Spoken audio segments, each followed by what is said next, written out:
Welcome on in to another episode of Oh So Curious, and well, today we have got to talk about a ton of different things. It's a fun show. We've got not one, not two, not three, but we've got four movie reviews for you guys. Ton of DC news as always. We have to talk about Superman. There's a new first look at the Green Lantern ring. We know for sure now what the design looks like. Of course, we've seen it in the trailer for Superman. We have seen a little bit of it in that first photo from the Lanterns TV series. Now the toy design makes it a little more apparent what the ring actually looks like. So we'll talk about that. We'll get into it. Of course, on the Marvel side of things, we have to review the latest episode of Daredevil Born Again. And of course, the new episode drops literally, I think, tomorrow or so, something like that, this week. So we'll look ahead to episode 8 as well. We'll look back at episode 7. And then, hey, a Minecraft movie, breaking records. It's already the second biggest movie of the year, I think, overall box office. It had the biggest opening of the year by far. So we have to talk about that and so much more. As always, to do that, let's get the show started, shall we?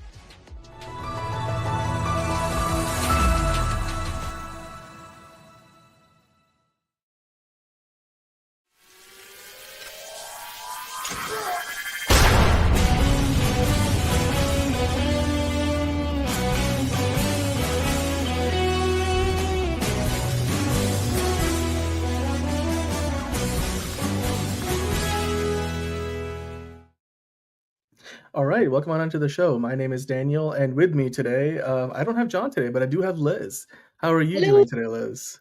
I'm well. Hey, everybody. Had a great weekend full of movies, and I've got those cinematic reviews waiting for you. So, hooray. Can't wait. Awesome. Well, you saw like half a dozen different movies. We're going to talk about every single one of them. So before we do that, of course, as we always do, we're going to hit that news intro because we do have to get into a little bit of news from the world of Hollywood. There's a new Tron trailer, the one from CinemaCon. They finally dropped it on the internet. So we're going to talk about that and much, much more on the other side of this intro. It doesn't seem to matter what I do. I'm always number 2. All right, mister, I need to paint my abs on to get nominated. You don't see Robert Downey doing that. You're kidding. You're kidding. I can't open the envelope without this. Warner Brothers is heading back into the Matrix with a new movie in the works. Wonder what other surprises are in store. I want to be Bruce Wayne. I like that. And you're gonna love me. There's the shot right there. That. Okay, we don't need to see Corbin. Right there. You look ridiculous. Well, not no more, he don't. What, dude? I can barely understand you. Your accent's insane. What the needs now? Give me a hand up. Nope, I'm actually okay. Thank you very much. Oh, wow.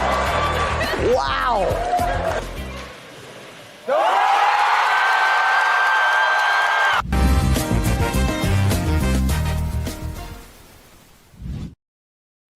All right, Liz, as we promised, we've got a lot of news to get into. I mean, usually the news segment takes an hour. Today, we're going to try to make it a little bit shorter than that. But okay, so the first thing I wanted to talk about, I think it's hard to avoid talking about this because I know that John and yourself were not necessarily looking, let's say, forward to seeing a Minecraft movie, but quite frankly... we knew this was going to happen. You know what surprised me the most? Okay, so basically the headline is that a Minecraft movie has now become the biggest opening of the year. It's the biggest movie opening, at least at the domestic box office, 157 million, since Deadpool and Wolverine last year, which opened to like 211 million, I think. And then worldwide, this has brought in 301 million. Now, these numbers aren't even what they would call the actuals. Right. That come out like during the day on Monday. So we haven't actually gotten to the point when we're doing the show. We haven't seen those numbers come out yet. So whenever those come out, I'm sure this might be even higher. So depending on when you guys are watching this, you might be looking at like 160 or something, or 310 or whatever. Yeah. So just to kind of quickly, summarize what happened here. By the time Warner Brothers got to the weekend, as in to Saturday alone, they were already looking at record-breaking numbers. And now this movie's 3-day total, as in Friday, Saturday, Sunday, it makes it the highest 3-day opening weekend of any video game movie ever. Because I believe when you look at the numbers from Super Mario Bros., that came in at 146.4 million. So now this is like almost like 10.5 million more. And Legendary Pictures funded like a quarter of this movie. Of course, Warner Brothers is the primary, producer of the film. Legendary is distributing it in China, where it's already made close to $20 million. So China is a big market where a lot of Hollywood movies go to die these days, but this one isn't. And then we talk about how Mike DeLuca and Pam Abdy at Warner Brothers have needed something to hit for a long time. They've had a few things come up short, like Joker Folie à Deux. You had Mickey 17. Mickey 17 was something that the duo actually pushed and brought in Bong Joon-ho to do. So now with this movie, I mean, even on Saturday alone, it picked up 60 million, which is the biggest Saturday in the history of Warner Brothers, not adjusted for inflation. So this movie is breaking records in more ways than you can imagine. And Liz, you and I were talking about this before the show. Basically, you were wondering where's the audience coming from for this movie, and I know you saw when you went to see it, you probably saw a lot of kids. It seemed like a broad range. It seemed from little kids. There were quite literally people that had left their prom to see the last showing of the day in their tuxedos, in their gowns. They're taking pictures with their Minecraft swords and stuff in front of the theater. This is something that I witnessed with my own too. So this is just a phenomena that has just expanded across, from 5 to 18, 20 year olds. It's wild. It's wild.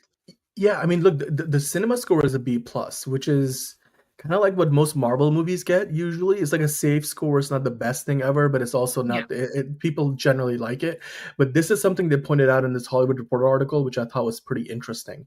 Teens between ages 13 and 17 made up 35% of the audience. And then the largest quadrant was people between 18 and 24. And then they also saw that, of course, the male audience dominated with 67% of the audiences tend to be male, these are all demographics of audiences that tend to do a lot of repeat viewings, younger audiences, kids and teenagers.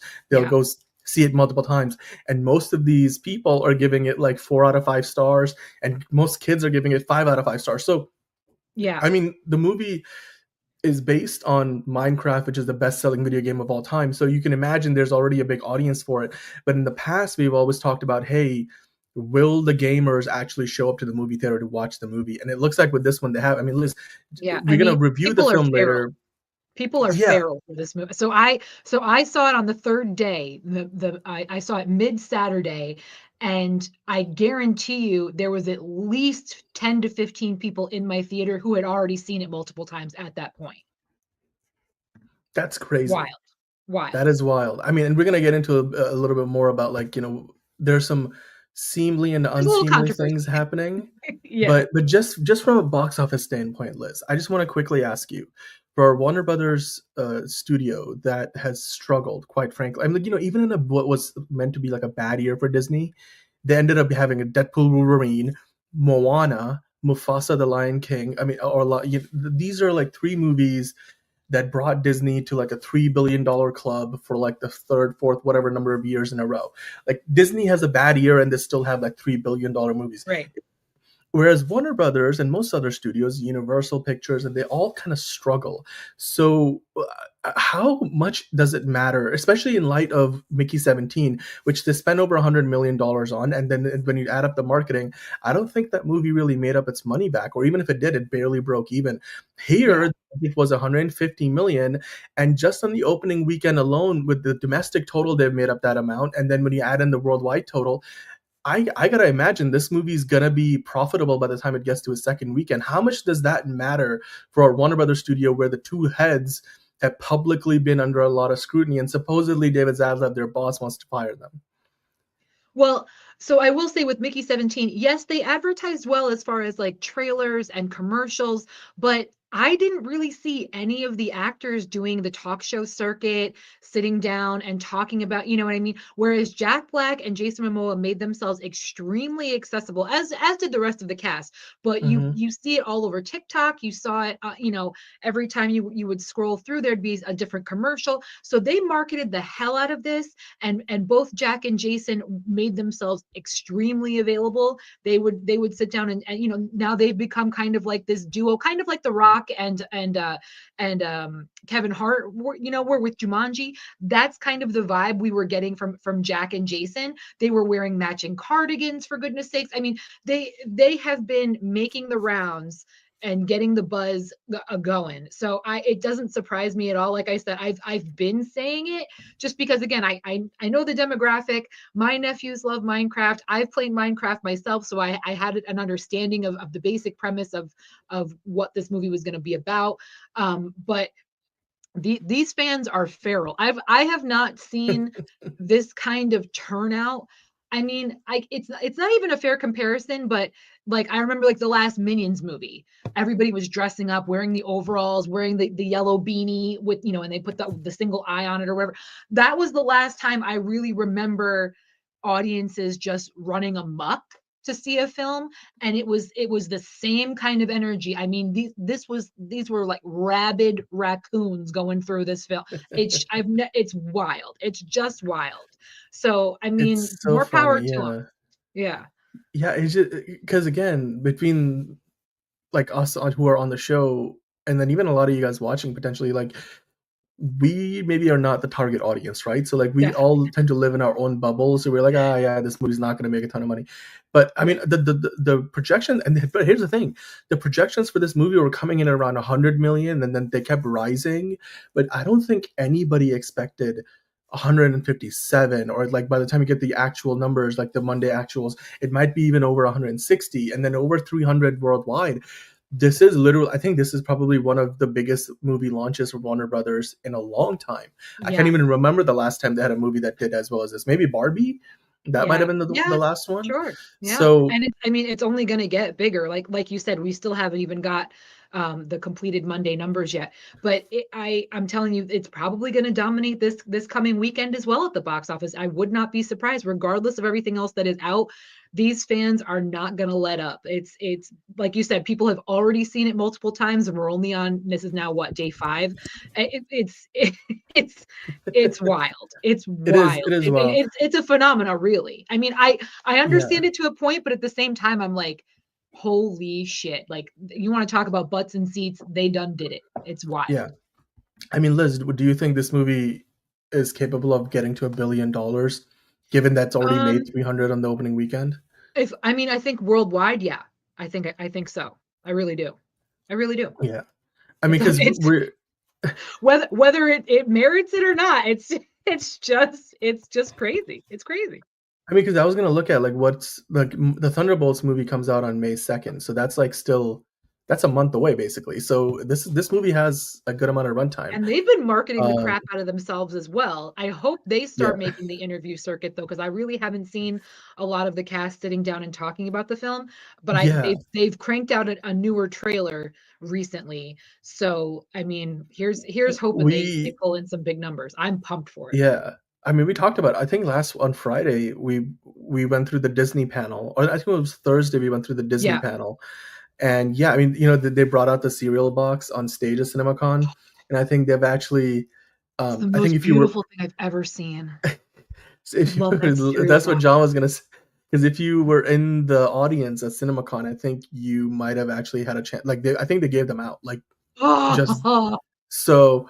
It's because amazing. The actual popcorn bucket in AMC is like the limo where like the top opens up and that's your popcorn vehicle. Damn it, basically. I'm gonna buy it. Damn it. But I mean, hey, the Minecraft movie, it's off to a fantastic start. It might, at this rate, it probably is gonna be $1 billion movie, and quite frankly, Warner Brothers needs this more than ever. And good for them. I'm good for them. Good for them. I mean, you know what? And even if Minecraft is not your cup of tea, you gotta appreciate this movie is doing great business. Speaking of movies potentially doing great business, I know that Tron Ares wasn't necessarily a movie that a lot of people were like asking for, or a lot of people, I mean, most people stopped wondering if they were ever going to make another Tron like 5 to 6 years ago, if not like 10 years ago. I mean, because, as Jeff Bridges is too old, where are they going to go with the story? Like, I think they've explored this world. Like, the world has moved on from the ideas of the Tron universe, like from back when it was first created. But then they've obviously worked on a third movie, and Jared Leto and Jeff Bridges were at CinemaCon talking about it last week. They showed a trailer at CinemaCon. That trailer is now online. 9 Inch Nails has scored the film, and Jared Leto he famously, infamously said last week at CinemaCon that this movie will hit you right in the grid wherever that is. And I was wondering what the hell he means by that. Now you look at this image here, it looks like this just stole the photo straight out of Morbius. And that's Jared Leto from Morbius, except like, it's red He instead of looks a blue. little better. Yeah, whatever. But like, okay. But So that's you saw fair. the trailer. But no, Liz, you that saw that the is trailer. that is footage from the trailer. The Yeah. trailer is pretty punk rock, man. I'll tell you what. It's sexy, dude. So the trailer, they basically show the Tron light bikes entering our universe, entering the real world, and That's the premise, right? how this technology interacts with our reality. And holy shit, it looks, I'm pumped for it. I'm really looking forward to it. But I mean, they really don't give us much of a story other than like the two worlds colliding. Wow. We know Jared Leto's in it. We know Evan Peters is in it. That's pretty much, we don't see Jeff Bridges in the trailer. We see those two gentlemen for a hot second. But and then because I just pulled up the cast. Where is she? And then Greta Lee. We know Greta Lee is in it, but they've got a pretty good cast themselves. Oh, excuse me, Gillian Anderson. She is in it as well. She's in the trailer. Jodie Turner-Smith is in it. Hassan Minhaj is going to be in this. So I mean, this is Jason Tremblay. I'm assuming he's related to Jacob Tremblay. They've packed it in, and I wasn't excited before. I'm real excited now. And good for Disney. They're going to sell a lot of tickets to their Tron light cycle ride. So good for them. Holy cow. I mean, look, this trailer looks better than anything I could have possibly expected. It's pretty badass. It's pretty badass. It's like you said, it's like when you see those light cycles in live action, man, I'm so happy the CG has gotten to a point, because Tron is one of those franchises you can literally trace it back to when, like, the first movie and where CGI was at that time. Yeah. To then the second movie, and they did that whole de-aging thing on Jeff Bridges that looks like the uncanny valley. It's funny. It's almost like Tron has successfully been able to do what George Lucas had set out to do this entire time. You know what I mean? Right. Like they, and I think, I know a lot of people are saying, oh, but it's been years in between each film.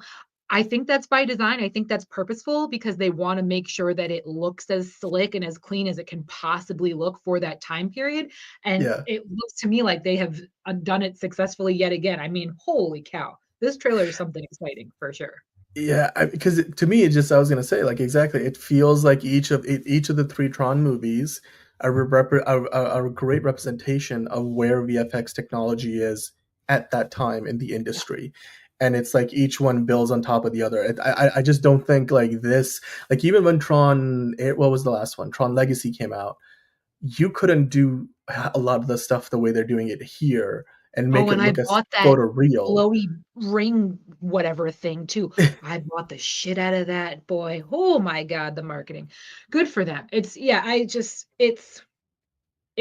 I'm excited to understand where everybody falls into place and what happens and how the worlds collide. And I'm all in now. See, again, like, this is why I don't like talking about stuff until we see the trailer, because we could talk about things to death, but once we get the actual footage, then I got something to get excited about. Now I'm excited. Yeah. This looks great, guys. Let us know in the comments what you think about the trailer. They showed it at CinemaCon. People were talking about it. Now it's officially out there on the interwebs. And Caleb, look at your boy Jared. I mean, come on. He's right there. We know Caleb prefers Jared Leto. It's just a question of whether he'll prefer watching Tron Ares when it comes out in movie theaters. Speaking of preferring things, the Regal Cinemas CEO, this is from Puck News. This is so he weird. he was quoted as saying something very interesting. He was just he had a few suggestions that that movie theaters essentially should test out texting auditoriums, meaning, like, I guess in a movie theater you can go to a movie where they're like, okay, you're allowed to text, so I guess it's okay if somebody has their phone on at 100% brightness in the middle of the movie. And then also he suggested that they should let people smoke weed in theaters. And then the quote here is, I'm not saying we're never going to test it, we should test everything. So I guess he wasn't really like saying, oh, you know what, we should do this. But he's like, well, it might be worth a try because people are just used to watching movies differently now. I don't know, Liz, what do you think? As somebody who goes to see like a lot of movies. Listen, Go ahead. etiquette has gone out the window in the past decade. That we're going to be talking about it later on in the show as well. There's a specific article that points to that. But the reason that people are, I mean, aside from not being able to smoke indoors, Right. I think we all know from Inglourious Bastards that film is extremely flammable. So that's also an issue, even though a lot of stuff is done digitally now. However, the reason that you don't smoke, or particularly like, so let's not even, let's take out the smoking part. Let's talk about vaping in particular, because everybody's like, oh, you should be able to vape indoors because it's flameless and da da da. So the reason that you can't do that in a movie theater, because the projection is coming from above and behind you. So Right. the smoke interferes with that projection. So then it will cause a problem, almost like a whiteout when you're driving in a blizzard and you put your high beams on. That's essentially the effect that you would get with the smoke billowing in the air. It affects the projection. Dan asked the question, well, what about laser? Now everybody's switching over to laser, more, this digital stuff. Same thing. Anybody that's ever seen a spy movie knows that when there's a laser beam, you put a little smoke on it, it only enhances the laser beam. It's the same situation. It So diffracts all the light. right. So it's Yes. Yeah. not going to make for a pleasant cinematic experience at the end of the day if you're in a room full of smoke. Now, if they designate specific theaters and say, hey, this is the weed smoking theater, light them up, boys. That's great. I will avoid that at all costs myself personally. If they give us options, no problem. Same thing with the texting auditoriums. Everybody treats a movie theater like it's their living room at home now. I can't, when I saw I forget which movie it was that I saw the other day, but a lady's cell phone literally went off 4 different times in the theater. Like you would think the one time, okay, shut it off. For some reason, she just let it ring and ring and ring. Some grandma, whatever. So the etiquette is just is out the It's window, not which, and there. it's a real It's shame yeah. because you're paying all this money for an experience, and to basically say, we're not going to enforce, we're not going to do anything, we're going to let the audiences just act like feral animals, as if this is their living room at home.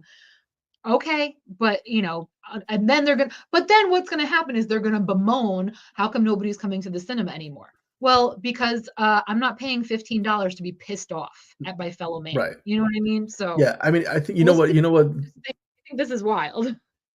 Yeah, I think being cynical. My guess here is if they were to even try this out, what would end up happening is they would they would lower the cost of the ticket for something like this. It would kind of I like would, how when you do streaming and the ad supported plan's cheaper, they'd be like, you know what, you can go to this theater. Somebody could be smoking in there, people could be texting, but we'll charge you like $4 or $5 less. but I would bet the And opposite though, especially if they would allow smoking. I would guarantee you it's probably more expensive for insurance purposes I because you're see going to what you get mean. burn Okay, holes in the seats. You're going to, you know what I'm that's saying? a good I point. That's a very I good point. I can Okay, I can pretty much guarantee you it'll yes, actually be more expensive in order to but have that but in exclusive experience. I'm like, in that case, are there really that many people out there who Yes, would pay yes, up for that experience? Like, yes. I can't tell you how many people sneak alcohol into my non-alcoholic theater all the time. People yeah, but are if they're vaping doing it in a all the time. regular thing, because People light up because dubs. Oh yeah. Oh yeah. but the question would be like, if you, because here's the thing, if you're It would doing it be a already and novelty. So I yeah, can't say like regular cinema goers would pay extra for it all the time, but like the Minecraft audience, for example, I'm gonna get a group of my 22-year-old buddies and fucking we're gonna, after we go to Applebee's and whatever the shit, we're gonna fucking smoke up a doob and watch Minecraft and like fucking wild out. Like, well, for a novelty here and there, I could see people doing yeah. it for sure. Yeah, I just think from a business standpoint, it's like if people can, because here's the thing, it's like if you were to do that, then you're gonna enforce that you can't actually have those activities going on in a normal theater before Yeah, people decide to pay up to like not, be able to do it for real, legally per se, in a yeah. theater where it is allowed. Because it's, if you I just mean, make that an option and still let people do it in a normal theater, nobody's gonna pay up to yeah. go To officially be me, able to do that. this is just Regal Cinemas like waving a white flag. Like we know we're losing money. We know we can't sustain the way we're doing. We know our prices are too expensive. So here, like, let's throw out like the most ridiculous freaking suggestions on the face of the planet. And it'll work again. It'll work for like a year and a half. Then the novelty will wear off and people are going to be sick and tired of Yeah. everybody ruining their movie experience at the end. So good luck to them, I guess. You're Well, not going to catch AMC doing that shit. yeah, AMC has made its own dumb decisions over the years. But nonetheless, I mean, look, I think right now this is just a suggestion, and at least I guess the CEO is just trying to say we're open to trying new things. I'm like, you know what? Go ahead. But in the Open if you got meantime, them, boys. I don't know. if you got Yeah, but in the meantime, what we are open to doing is some quick hits. We're going to dive into a few more pieces of news, but we're going to do it in lightning fast speed. And so let me find that elevator music that we got. There we go. All right. Now let's dive into... Today's quick hits are actually quite a bit of fun. Is that loud? That's a bit loud. Let me see if I can fix that. There we go. All right. So the first quick hit that we have is Pierce Brosnan, the former James Bond of the 90s.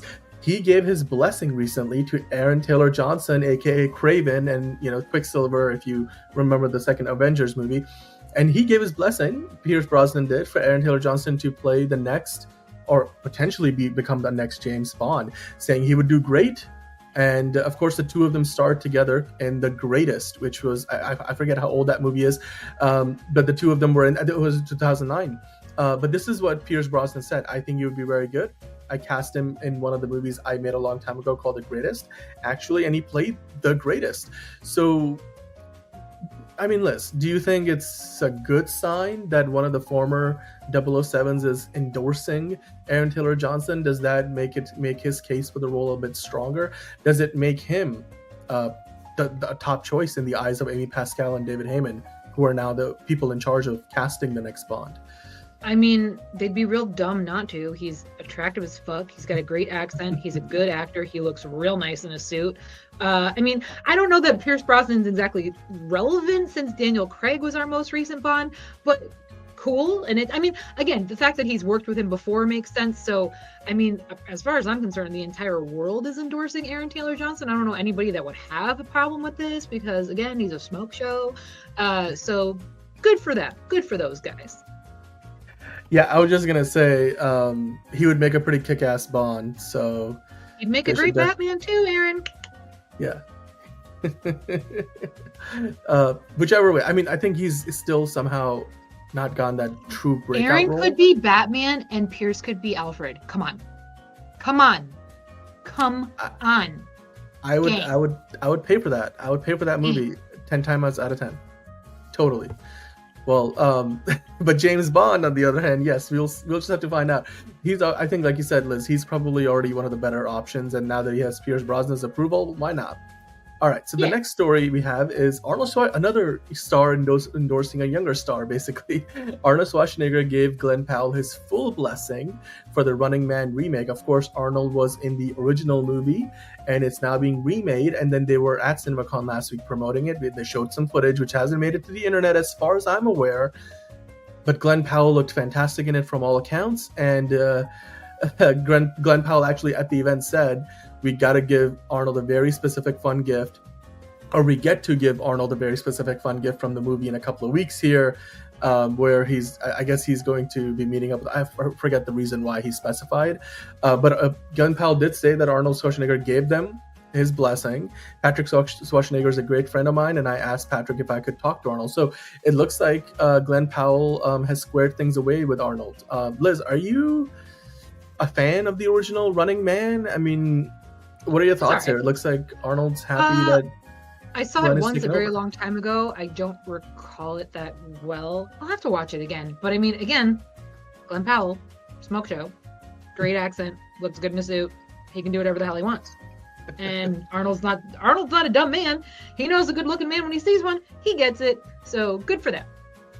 I by the way, would also take Glenn Powell as Batman and Arnold as Alfred. What a turn it would be.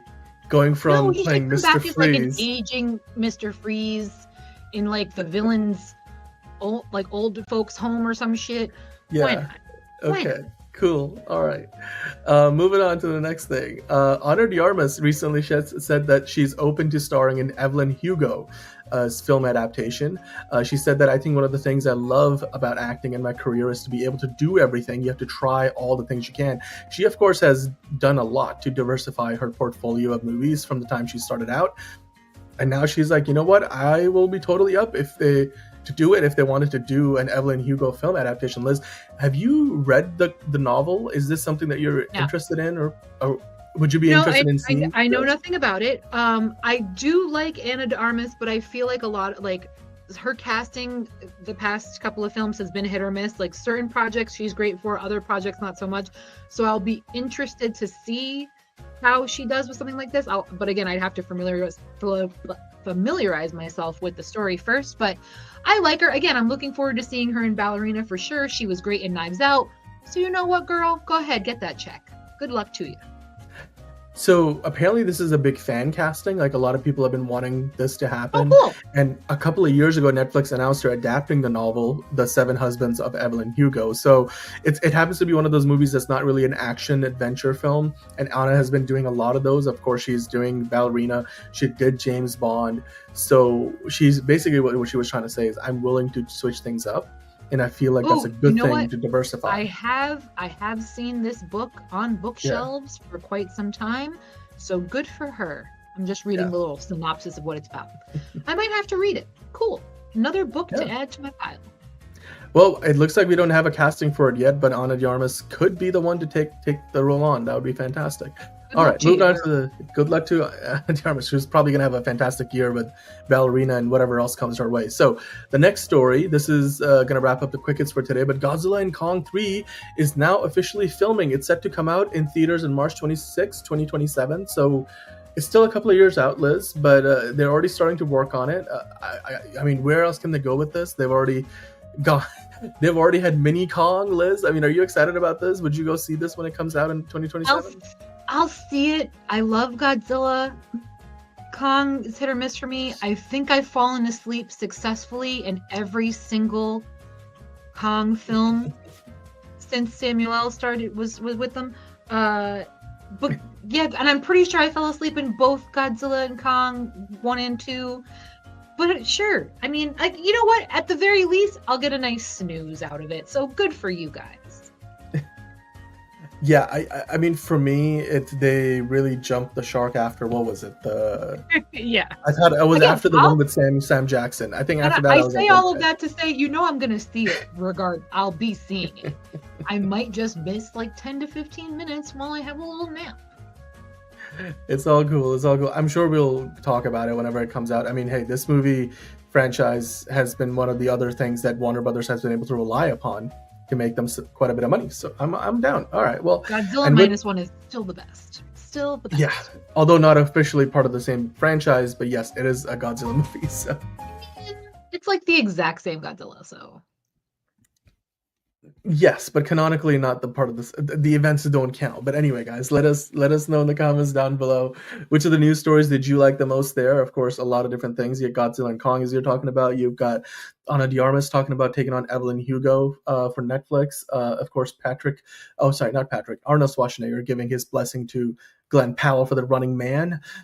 They talked about the Minecraft movie breaking all kinds of records. Regal Cinemas wants to have auditoriums where you could just officially smoke weed and it's okay, and text people and without being frowned upon. What are your thoughts on all of those stories? Let us know down in the comments section and hit the like button while you're at it. Now we're going to dive into the movie reviews part of the show. So it's going to be a lot of movie reviews today, guys. So do stick with us because we have got to dive into not one, not two, not three, but 4 different movie reviews. So let me see if I can set up the first one. The very first one that we got to talk about is Minecraft. Now, Minecraft is a movie that has been breaking all kinds of records already. It's more than made its money back at the box office on the opening weekend alone, which is rare to say for a Warner Brothers Pictures movie, especially at a time when the 2 CEOs of the studio are on the hot seat. But Minecraft is certainly not going to be one of those movies that's going to cause them any problems. If anything, it's going to boost their credibility and credentials as the people in charge. Liz, you went and saw Minecraft, so I want to get your opinion on this movie. And also just tell us a little bit more about the audience that you saw it with, because that seems to be a story in and of itself. So I went on Saturday. I knew it was going to be absolutely bananagrams. They're showing it in 3D. They're showing it in Dolby. They're showing it in IMAX. They're showing it open caption. They're showing it in the regular laser production. So I literally went through every single theater to see which one had the least amount of people in it. And by the time my showing came around, my theater was probably halfway sold out. People are going to this movie in droves. And when I say droves, I'm talking about there's a line of cars in front of the theater dropping off tweens and teens, and they're all meeting up with their buddies. They're literally buying out full rows in the theaters. So people are turning this into an event. They're turning it into a hang, and good for them. Again, my theater was mixed from age ranges, from 3, 4, 5 up to, my age, their parents' age, but also, 18, 19-year-olds. Again, people came after prom to see this film in their tuxedos and gowns. So the world has lost their minds. For me, again, I've played Minecraft. I enjoy Minecraft. I understand the story behind, sort of, the story behind the characters. But at the end of the day, this movie was not made for me. I am a 40-year-old woman. This movie was not made for me. So I had to kind of keep telling myself throughout, and so I had to keep saying, like, this is not made for me. This is made for children. This is made for children. So in that regard, it's enjoyable. It's not good by any means. Jack Black has 3 songs in it randomly for no reason, which the kids also seem to enjoy, I guess. So, okay, fine. Jennifer Coolidge is also randomly in it, which I don't remember seeing her in any of the trailers. She has a whole thing. It's wild.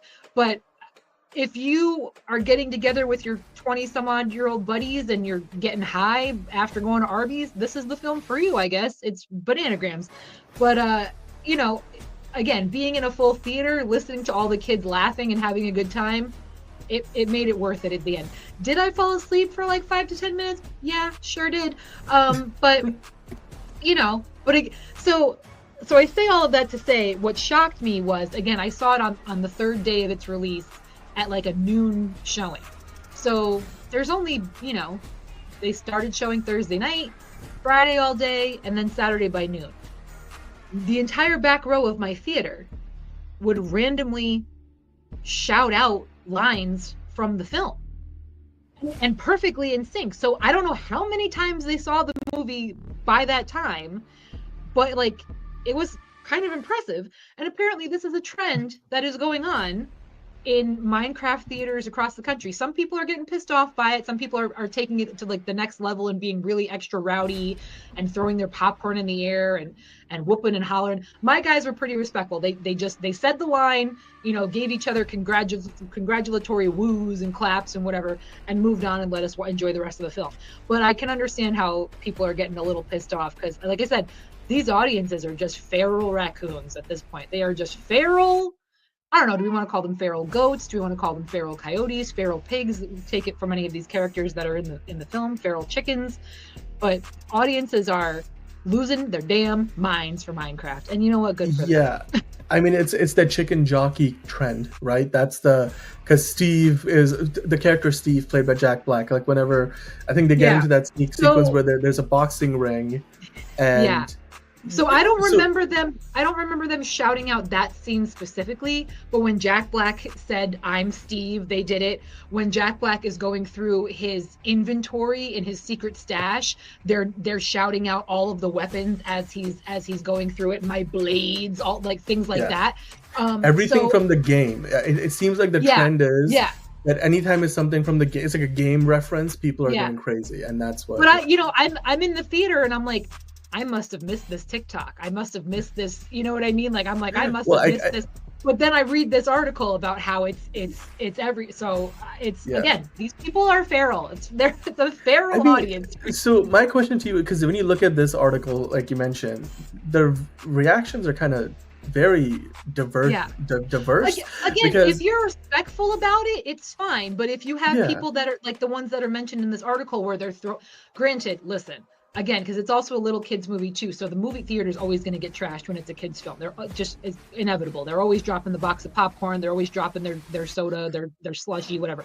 But if you're purposely making things uncomfortable or you're just being rude to the people around you, that's a problem. But like I said, the guys in my theater were fairly respectful. Again, yes, they got animated and they shouted out, but they didn't take away or distract from the overall film. So I didn't mind it. It was actually kind of adorable for, especially, but like the first time they did it scared the shit out of me. I was like, what the fuck? But then throughout I was like, okay, this is kind of cute. Like, good for you guys. But again, feral animals. Some people are loving it because they're like, oh, this is a great immersive movie experience. Yeah. And that's what you're going to a movie theater to watch. I like it. I like stuff like that for sure. But I could totally also understand some people who are like, this is very distracting. I just want to enjoy the film. So I too understand that too. I mean, like you mentioned, Liz, well, we'll talk about the record-breaking thing a little bit, but there's a video out. I mean, there's many videos out there where people are doing this, and then in some instances, people are getting kicked out of the movie theater because, like they're just going wild. Well, and that's just it. If you're going to be disruptive like that, and to the point where you're ruining the experience for other moviegoers, I don't blame people for wanting them for asking them to leave, because it's not fair. It's not people again. This is not your living room. This is a public space. We're all paying money to see this film. Don't ruin it for other people. It's fine to have a good time. It's fine to clap at certain points. It's fine to shout out. That's fine.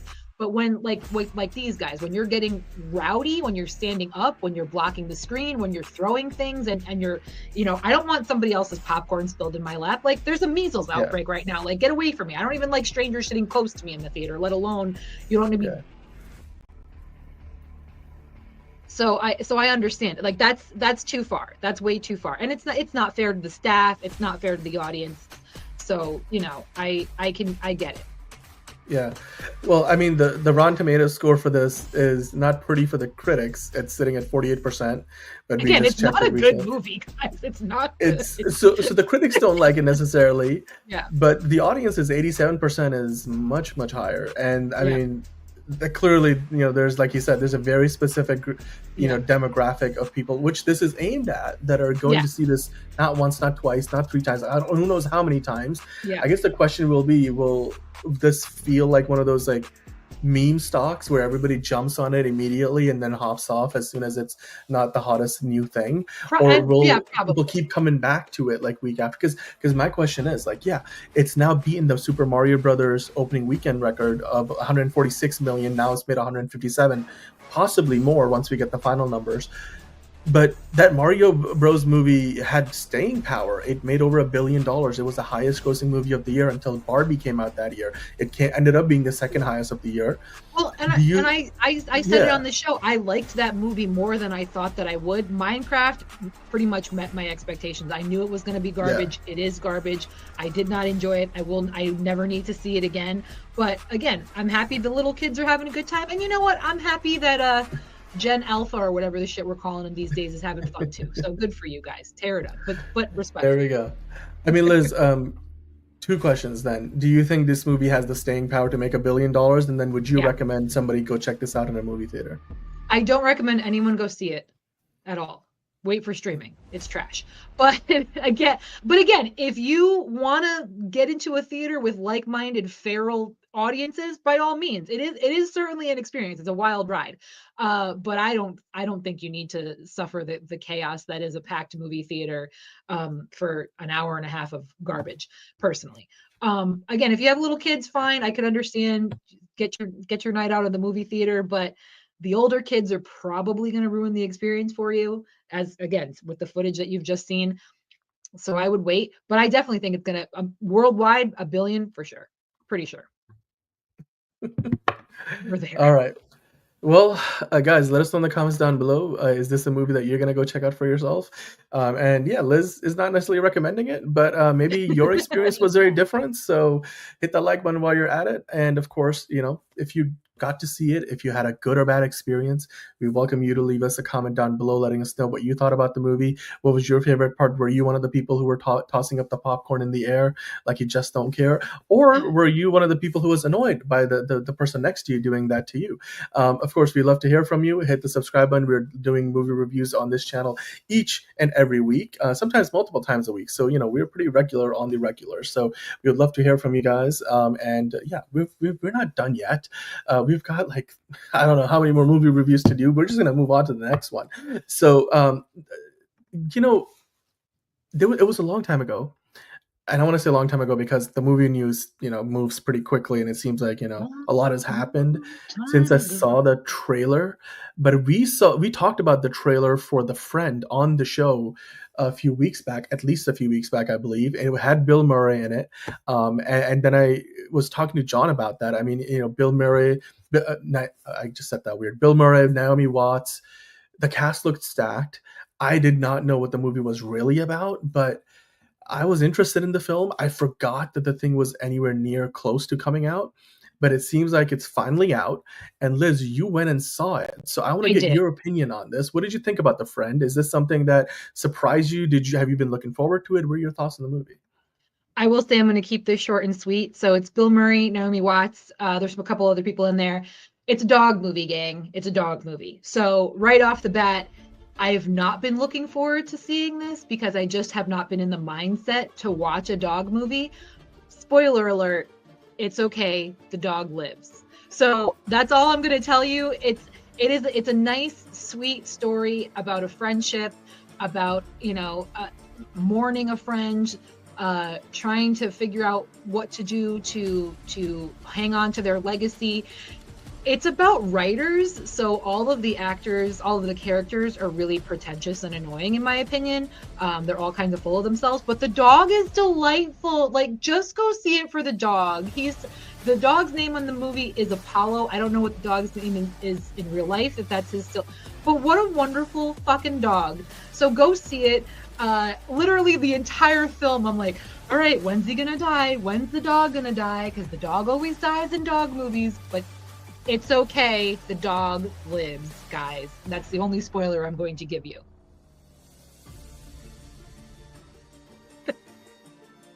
I mean, Liz, I just wanted to kind of get a better idea from like what was the audience like in the movie theater for this? Was it a full crowd? You know what? Actually, I was surprised at how many people were in my theater. Completely different vibe for Minecraft, I'll tell you that much. But yes, it was a lot of, to put it bluntly, boomers, a lot of grandmas and grandpas, and but that's okay. But it's a sweet film. Just go watch for an hour and a half of this beautiful Great Dane, and you can't go wrong. And again, he lives, so hooray.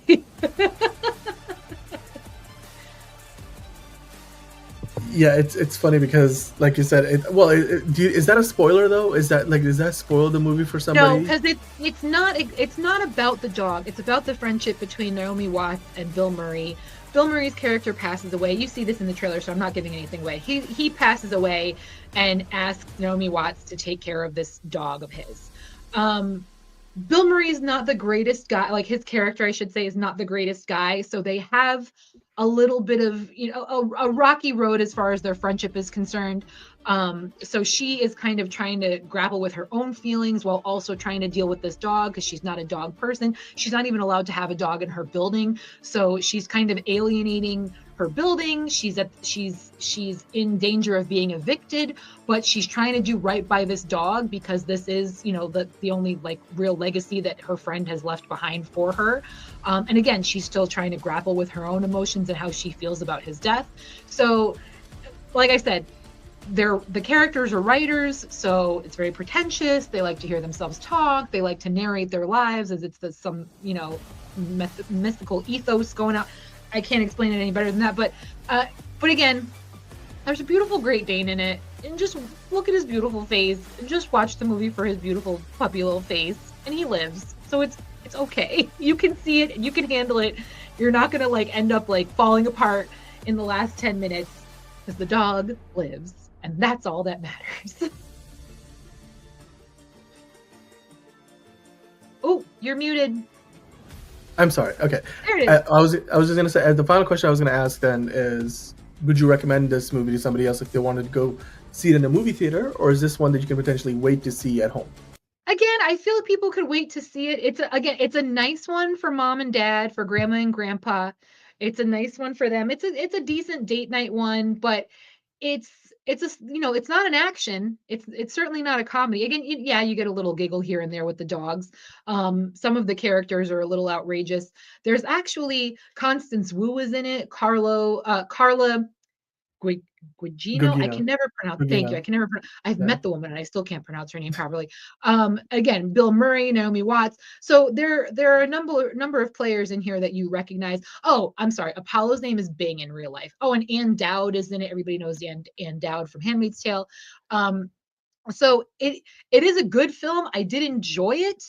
But again, it's not going to be for everybody. The pacing is, like I said, it's a movie about writers contemplating their life while dealing with this dog they didn't expect to inherit.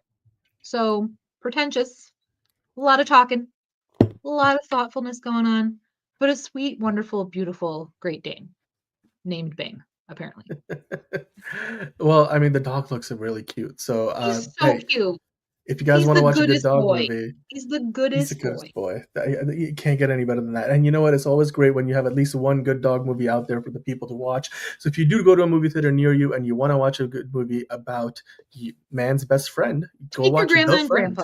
grandpa. Yeah, and let us know what you think about it. If you get a chance to go see it, if you have already seen it, get in the comments down below. Let us know what your review was. We would love to hear from you. We'll bring it back on the show. We'll talk about it. We'll respond to your comments. Hit the like button while you're at it as well. And if you want, and if you're enjoying the reviews, then hit subscribe and then hit the notification bell so you know when we have a new movie review going up on the channel. So with that in mind, we're going to move on to the next review today. Like I said, we've on today's show, we've got a ton of movie reviews. So now that we're just about halfway through them at this point, though, so don't worry. We have Marvel and DC news coming in after that. So this next movie we're going to talk about, essentially, The Luckiest Man in America. That's a movie that, for me, it sounds incredibly intriguing because the concept, the core premise, is so mind-boggling to me, because I wasn't really aware of the events that this movie covers happening, although I've read up on game shows having controversies from back in the day, but I didn't realize that this one person figured out the pattern to a game show, and basically, without cheating in any sense of the word, he just found out how this game worked, and then essentially used that to win a bunch of money, and then got accused of cheating, and then put through a lot of just basically hell by the show's producers and creators. Now, Paul Walter Hauser is in this movie, and I've been so incredibly curious about this. Liz, you got a chance to go see the movie. Yeah. So I just want to hear from you. We've been talking about this movie on the show for a while now, but what are your thoughts on the film? Were you surprised by it, or was it a total disappointment? No, it was great. I loved it. I was surprised by it. So Minecraft is based on a video game. The Friend is based on a book. The Luckiest Man in America is based on true events. This actually did happen. Yes, this guy went on the old game show, Press Your Luck. Walton Goggins is in it. He plays the host of the game show. Again, Paul Walter Hauser. This man, Michael Larson, I believe is his name. Larson. Michael Larson. Unfortunately, not the greatest guy, kind of a shyster, has done some dirty deals, try to get his hands and get rich quick schemes. And apparently this was a big favorite to watch with his daughter as she was growing up. So he just hatched this crazy idea as his life was kind of falling apart that he was going to drive across the country and try to get on Press Your Luck and see what happens. Again, he kind of swindles his way onto the show and basically tries to take somebody else's spot without actually getting on the list. But when he expressed how much he loved the show, when he expressed why he loved the show and why he wanted to be on it, the casting office said, you know what, we'll give this guy a chance. America loves an underdog story. Okay, great. But then he kept winning. And the way Press Your Luck works is you can just, if you have spins to use, you spin around the board and you hit stop. And if you get a whammy, then you have to move on. But he never got a whammy, so he kept getting to spin. And that had never really happened in the history of the game before. I think the biggest winning somebody ever took home at that point was $40,000, which, in 1984 money, pretty significant. but he got all the way up to over $100,000, which again in 1984 money translates nowadays to like $350,000. So the producers, the executive producers, the creators were freaking the fuck out backstage because they were like, we need to find a way to get this guy to stop. They're trying to work with the host, played by Walton Goggins, who I've also met, wonderful man, trying to get him to convince this guy to stop, almost to kind of like scare him into stopping. He won't stop. They finally realize he has memorized the patterns of the board, which is why he's doing so well and why he's not hitting any whammies. And again, while it's not necessarily cheating, they're trying to either get him to admit that he's bullshit or just intimidate him to getting off the game, to leaving the game. So they're taking a deep dive into his personal life. They're tracking down people from his past. They're trying to publicly humiliate him. But unfortunately, the live studio audience has now gotten in his corner. So every time they try to do him dirty, the live studio audience turns against them. And then they turn around and say, oh shit, okay, let him play. Finally, somebody in the office goes, gang, we can spin this to our advantage. We should be using this to advertise the show. Look, we've got the luckiest man in America. No one has ever won this much. So they decide to capitalize on it. And then they're basically encouraging him to keep going. So it's a very interesting story. Again, unfortunately, when you read into who this guy, Michael Larson, really is in real life, and unfortunately he continues to kind of be a shyster even after his appearance on the show, you would think like, dude, take the money and run, like enjoy your life. No, he basically ends up like dying penniless and on the run from the law. So not a cool guy at the end of the day, but a pretty interesting story, and the movie itself was very entertaining. And you saw Maisie Williams there, so we've got a couple of big. David Strathairn is in there as well. Yeah, it looks fantastic. It looks very interesting. I've been so incredibly curious about this since the day we first heard about this movie, and we were getting images and stuff. This was also one of those movies that I believe was meant to come out last year and then got pushed back. So yeah, I mean, it doesn't really have a audience score on Rotten Tomatoes yet because not enough people have gone to see it. But 62% critic score, not too bad, It's and I would like to point out that Haley Bennett is in it. She was just in Magazine Dreams that I reviewed last week. She's in Hardcore Henry. She's in Cyrano. Oh, that's right. She's opposite Peter Dinklage in Cyrano. So she has slowly been kind of making her way, and now it's for her to be in 2 films back to back, she's doing pretty good for herself. So it was cool to see her in this as well. Yeah, this is the kind of movie that if you guys just want to go and watch a movie that kind of looks and feels like an indie film about real life events. There's been a lot of those movies coming out of late, and as long as you can have fun with it. Yeah, and kind of like Saturday Night, the cinematography really made it film like you feel like you were in the 80s watching this unfold. It was again, it's enjoyable to watch. It's a good one. I mean, again, would I say spend money to go see it in the theater? Not necessarily, but it's a good one to have on in the background while you're at home. You've got nothing else on TV. Like I said, it's an interesting story. I thought this was almost like another take on that one that you've seen on Netflix about The Price is Right, but no, this is a completely different game show. Again, completely different, true story, and it was pretty interesting. Yeah. Well, Liz, then I guess the final question for me would be, did you think this is a movie that's worth somebody going to a movie theater to see it, or would you recommend to stay at home and watch?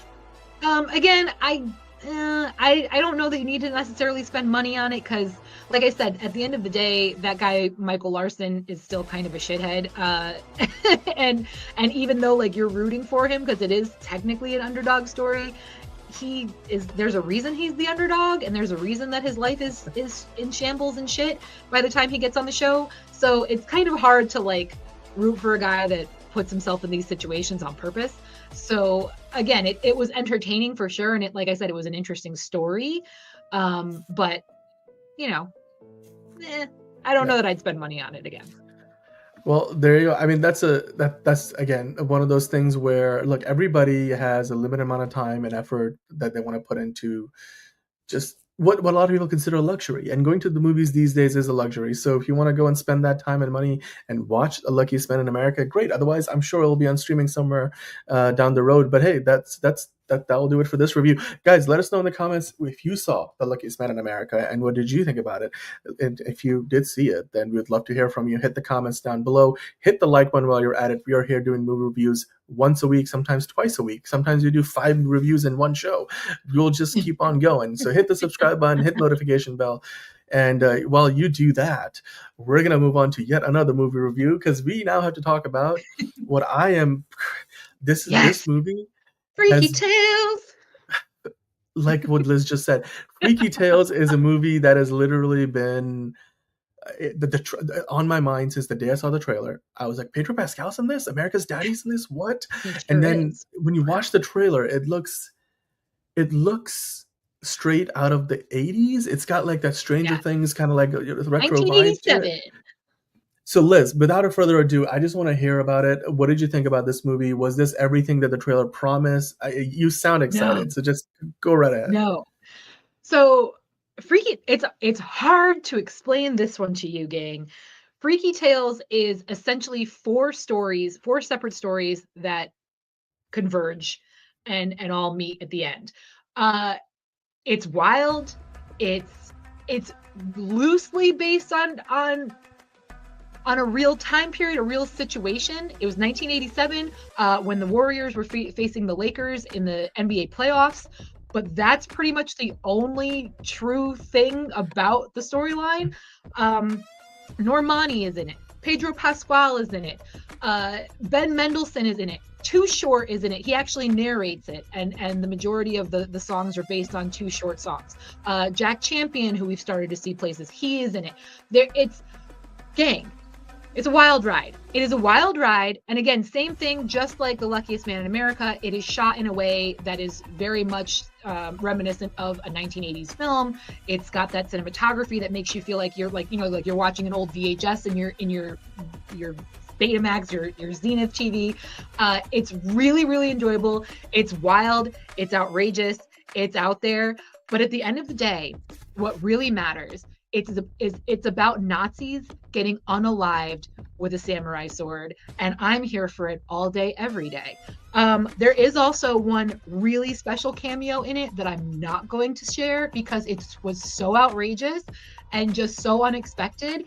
And I will also say, please go see this in theaters because it's quite enjoyable. And there was basically no one in my theater when I saw it. So I want them to make money because Pedro, we love him. But it's not for I will say it's not for everyone because again, it's totally random. It is totally out there. There are 4 completely separate stories that then converge into one in the end, and it all does make sense in that regard. But it is it's called Freaky Tales for a reason. It is pretty wild. But I really enjoyed it. It's action packed. It's funny. There's drama. There's heart. There's anger because there's fucking Nazis in it. Damn Nazi. It's a freaking good time. And I literally because they kept referencing real people like Sleepy Floyd, what the heck is his first name? Yeah, Sleepy Floyd, played by Jay Ellis. And again, they talk about Too Short. So Too Short makes an appearance. Sleepy Floyd makes an appearance. You have to try and spot them throughout the film. Like I said, Normani's in it, and I'm looking at the cast, and I was like, oh shit, that was Normani. Yeah, that was Normani. Amazing. And Angus Cloud, we should include him as well. R.I.P. This is the last project he did before he passed away. He was excellent in it as well, even though he's not in it for too long, but still, it was nice to see him. But I don't. What I loved is the start of so they break it down into 5 chapters. So you're introduced to each of these characters, the majority of them, as they're all leaving a showing of the Lost Boys, which was really fun because that's my number one. Well, my number 2 film is The Lost Boys.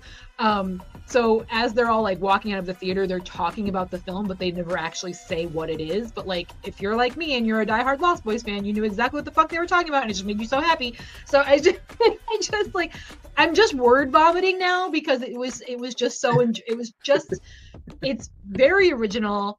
Like I said, completely the fuck out there. You've got a wide array of characters and situations. There you are. Let's fucking beat some Nazis, gang, and I'm for it. So again, I can't recommend it enough. It's not for everyone. I will say it is not for everyone. But you know, we were talking. John and I were talking, and I was like, John, I really hope you get a chance to see it because I think you're really gonna like it. It was a good time. It was a night. It was unexpected to be sure. Again, not a lot of advertisement going on with this one. I think people are sleeping on it, but please don't sleep on it. If you're going to spend your money at all this week, spend it on Freaky Tales because it was awesome. It was really cool. Yeah, I mean, they played at Sundance, as you can see all the photos, and yeah, the trailer looked amazing. This looks like one of those movies that there's no money. Lucky Spend in America. It feels like it's from its time. Like it very 100%. much. And the soundtrack, It looks fast. I think there was like one modern song in the whole film, but the soundtrack was pretty killer. And again, the one cameo that I will not spoil for you guys was fucking so rad. And I will also say, if you do see it in theaters, stay till the end because they throw in some end credit shit, and the cameo, the individual making the cameo that I'm not gonna name is in that too, and it's even better when they're in the end. Oh my god, it was okay. It was fucking cool. Wait, it was fucking cool. Is it Snoop Dogg? No. Okay, all right, cool. I'm gonna stop guessing at that. But 71%. You won't. You'll never guess You'll never guess it. I'll just have to go see it then. It's awesome. It's loved by the critics, 71%, and the audiences are loving it too, 88%. So, yeah, guys. Liz, I guess the last question, as always, would you recommend people go see this in a movie theater? Yeah. Go see it right now. We'll talk to you tomorrow. All right. Well, and with that, guys, let us know in the comments down below. Did you enjoy Freaky Tales? Have you seen it yet? Are you going to go see it now that Liz has given you all the inside knowledge? I mean, minus the one cameo that we will not give away. But let us know down. Hopefully it's worth keeping a secret because now I want to go see this just for the cameo. It is. I genuinely want to watch it again for the cameo. I shit you not. It was that enjoyable. I was like, the fuck is going on? It was great. It was great. That is amazing. Well, guys, hit the like button. Let us know in the comments what you think about Freaky Tales. This is the movie you're looking forward to seeing. If you've already seen it, then we want your review down in the comments, and we'll talk about it later. We'll bring your comments into the show. We'll do a Q&A session as we always do. We do it a few times a week, actually. So, we make sure to drop in the comments and then hit the like button. Hit subscribe if you're new, because that way you'll know when we put out a new movie review. We're doing it once, twice, 3 times, however many times we decide we'll talk about movies here on the channel. Once a week, twice a week, 3 times a week. Sometimes we'll do 5 movies in one show. Hit the notification bell so you know when we go live. And with that, guys, I think that brings us to the close on the movie review front for now, but we do have to talk about something else. We're not done with reviews per se. Now it's time for the MCU Weekly time part of the show, because of course we did an MCU Weekly towards the end of last week, but today we've got Liz on the show, so we do have to talk about MCU, and it's about damn time, because Liz, you weren't here last week, so we didn't get a chance to talk about Daredevil episode 7. A lot went down, so we're going to talk about that. We're going to look ahead to episode 8. We're going to probably review that later this week, but we're going to start out with some other Marvel news, because while we will definitely talk plenty of Daredevil, there are a few other things that are going on in the world of the MCU that we have to discuss first. Now, the first of those things is there's a bunch of new photos that came out in Empire magazine from Fantastic Four First Steps. Now, these photos, I mean, you look at them and they look pretty similar to some of that test footage they showed off last year. And, they're dressed up as astronauts here. You've got the Storm siblings. I mean, Liz, you look at these images. These are in Empire magazine. They look almost like some of the stuff that you would see in the 60s, like in our world, like the real world. Because again, the Fantastic Four come from a parallel universe, right? Like another reality. They're not part of the sacred timeline. And you can see the patch there. It says American National Space Agency, not the national, the administration of space and National Aviation and Space Administration. It's not NASA.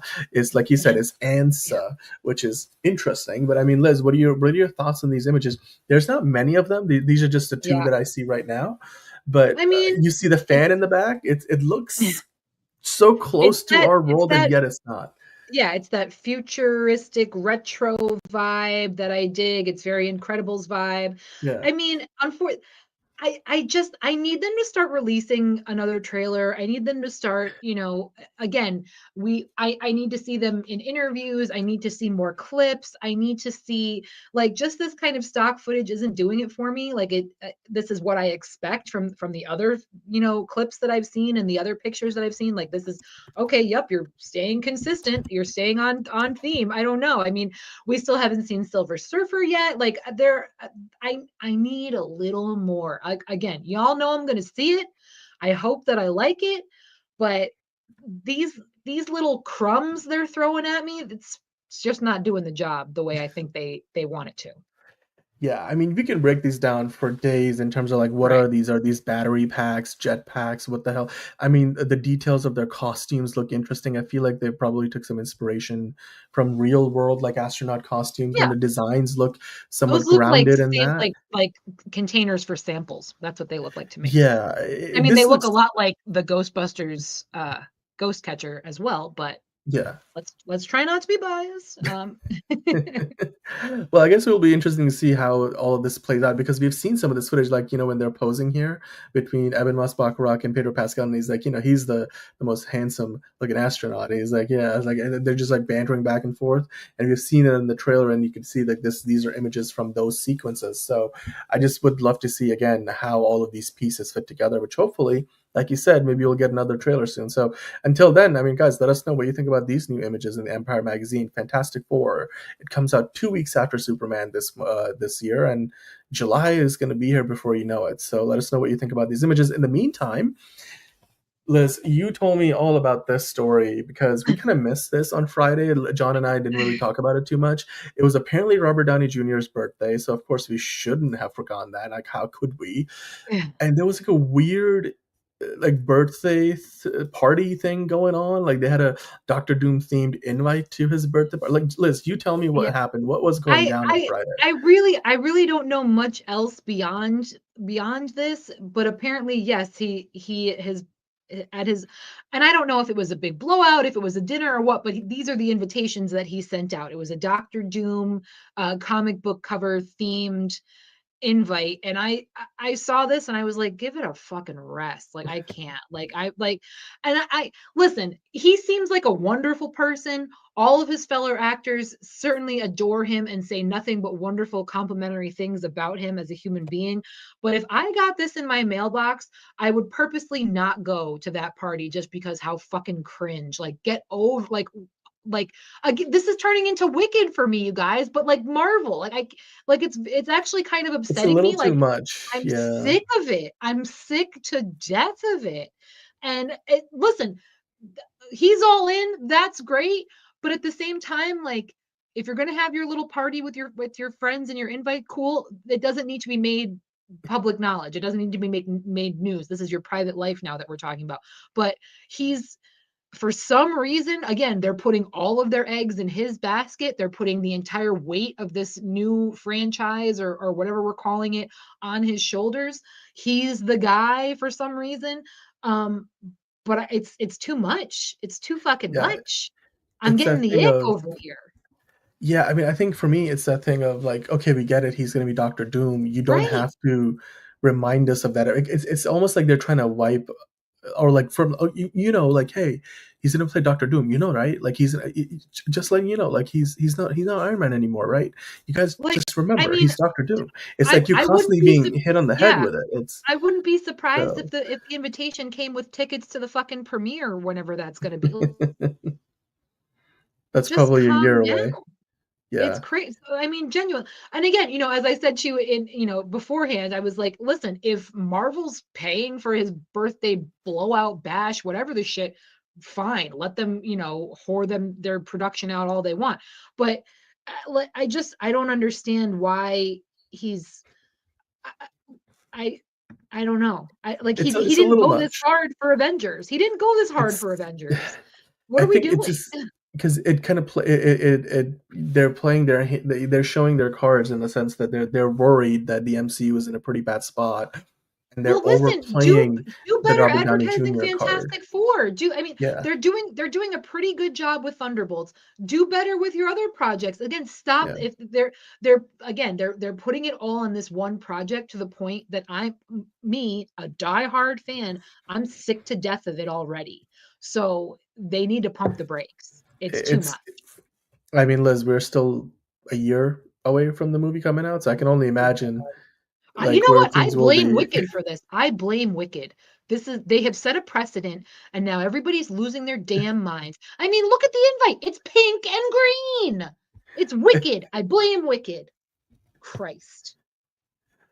All right. Well, hey, that was on Friday. What happened also last week, but we didn't get a chance to talk about it, was Daredevil episode 7 Episode came out. 7. So this is just getting this Muse character is starting to just expand more and more. Not no Liz, more. what did you?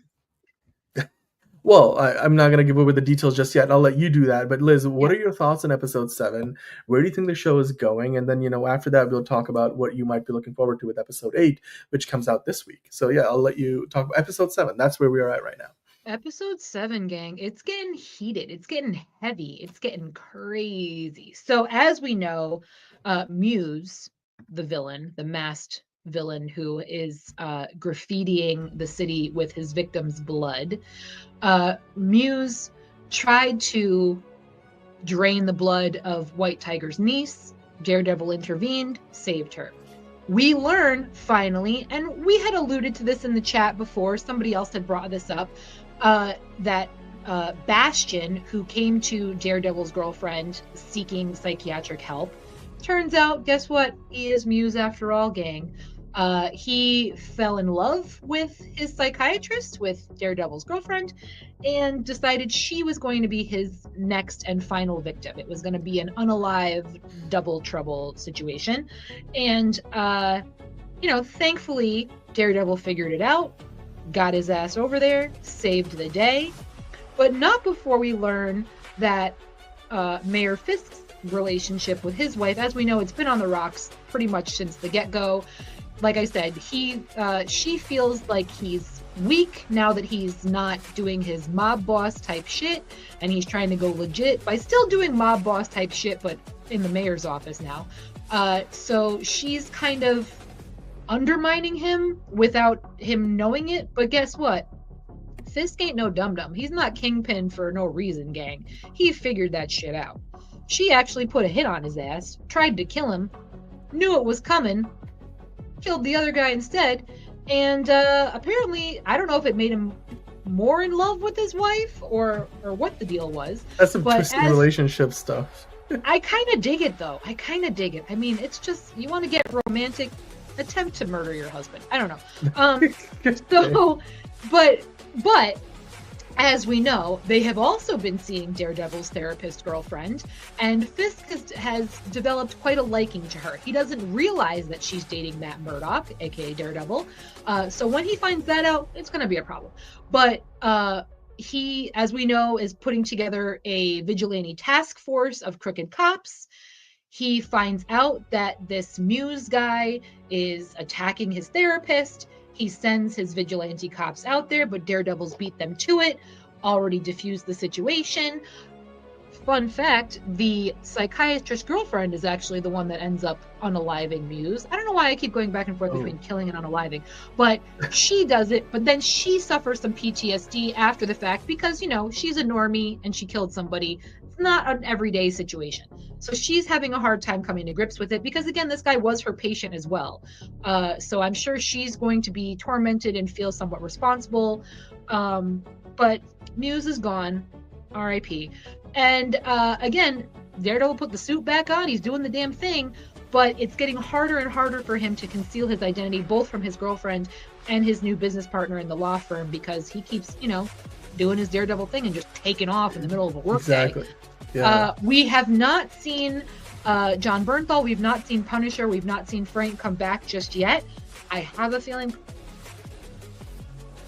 but things are getting a little spicy, my friends. So it's only and again, Fisk now knows that Daredevil is pretty much back. We've heard 2 different reports of him coming back in costume, and that was like a big no-no. They both had an agreement. You stay in your lane, you stay in your lane.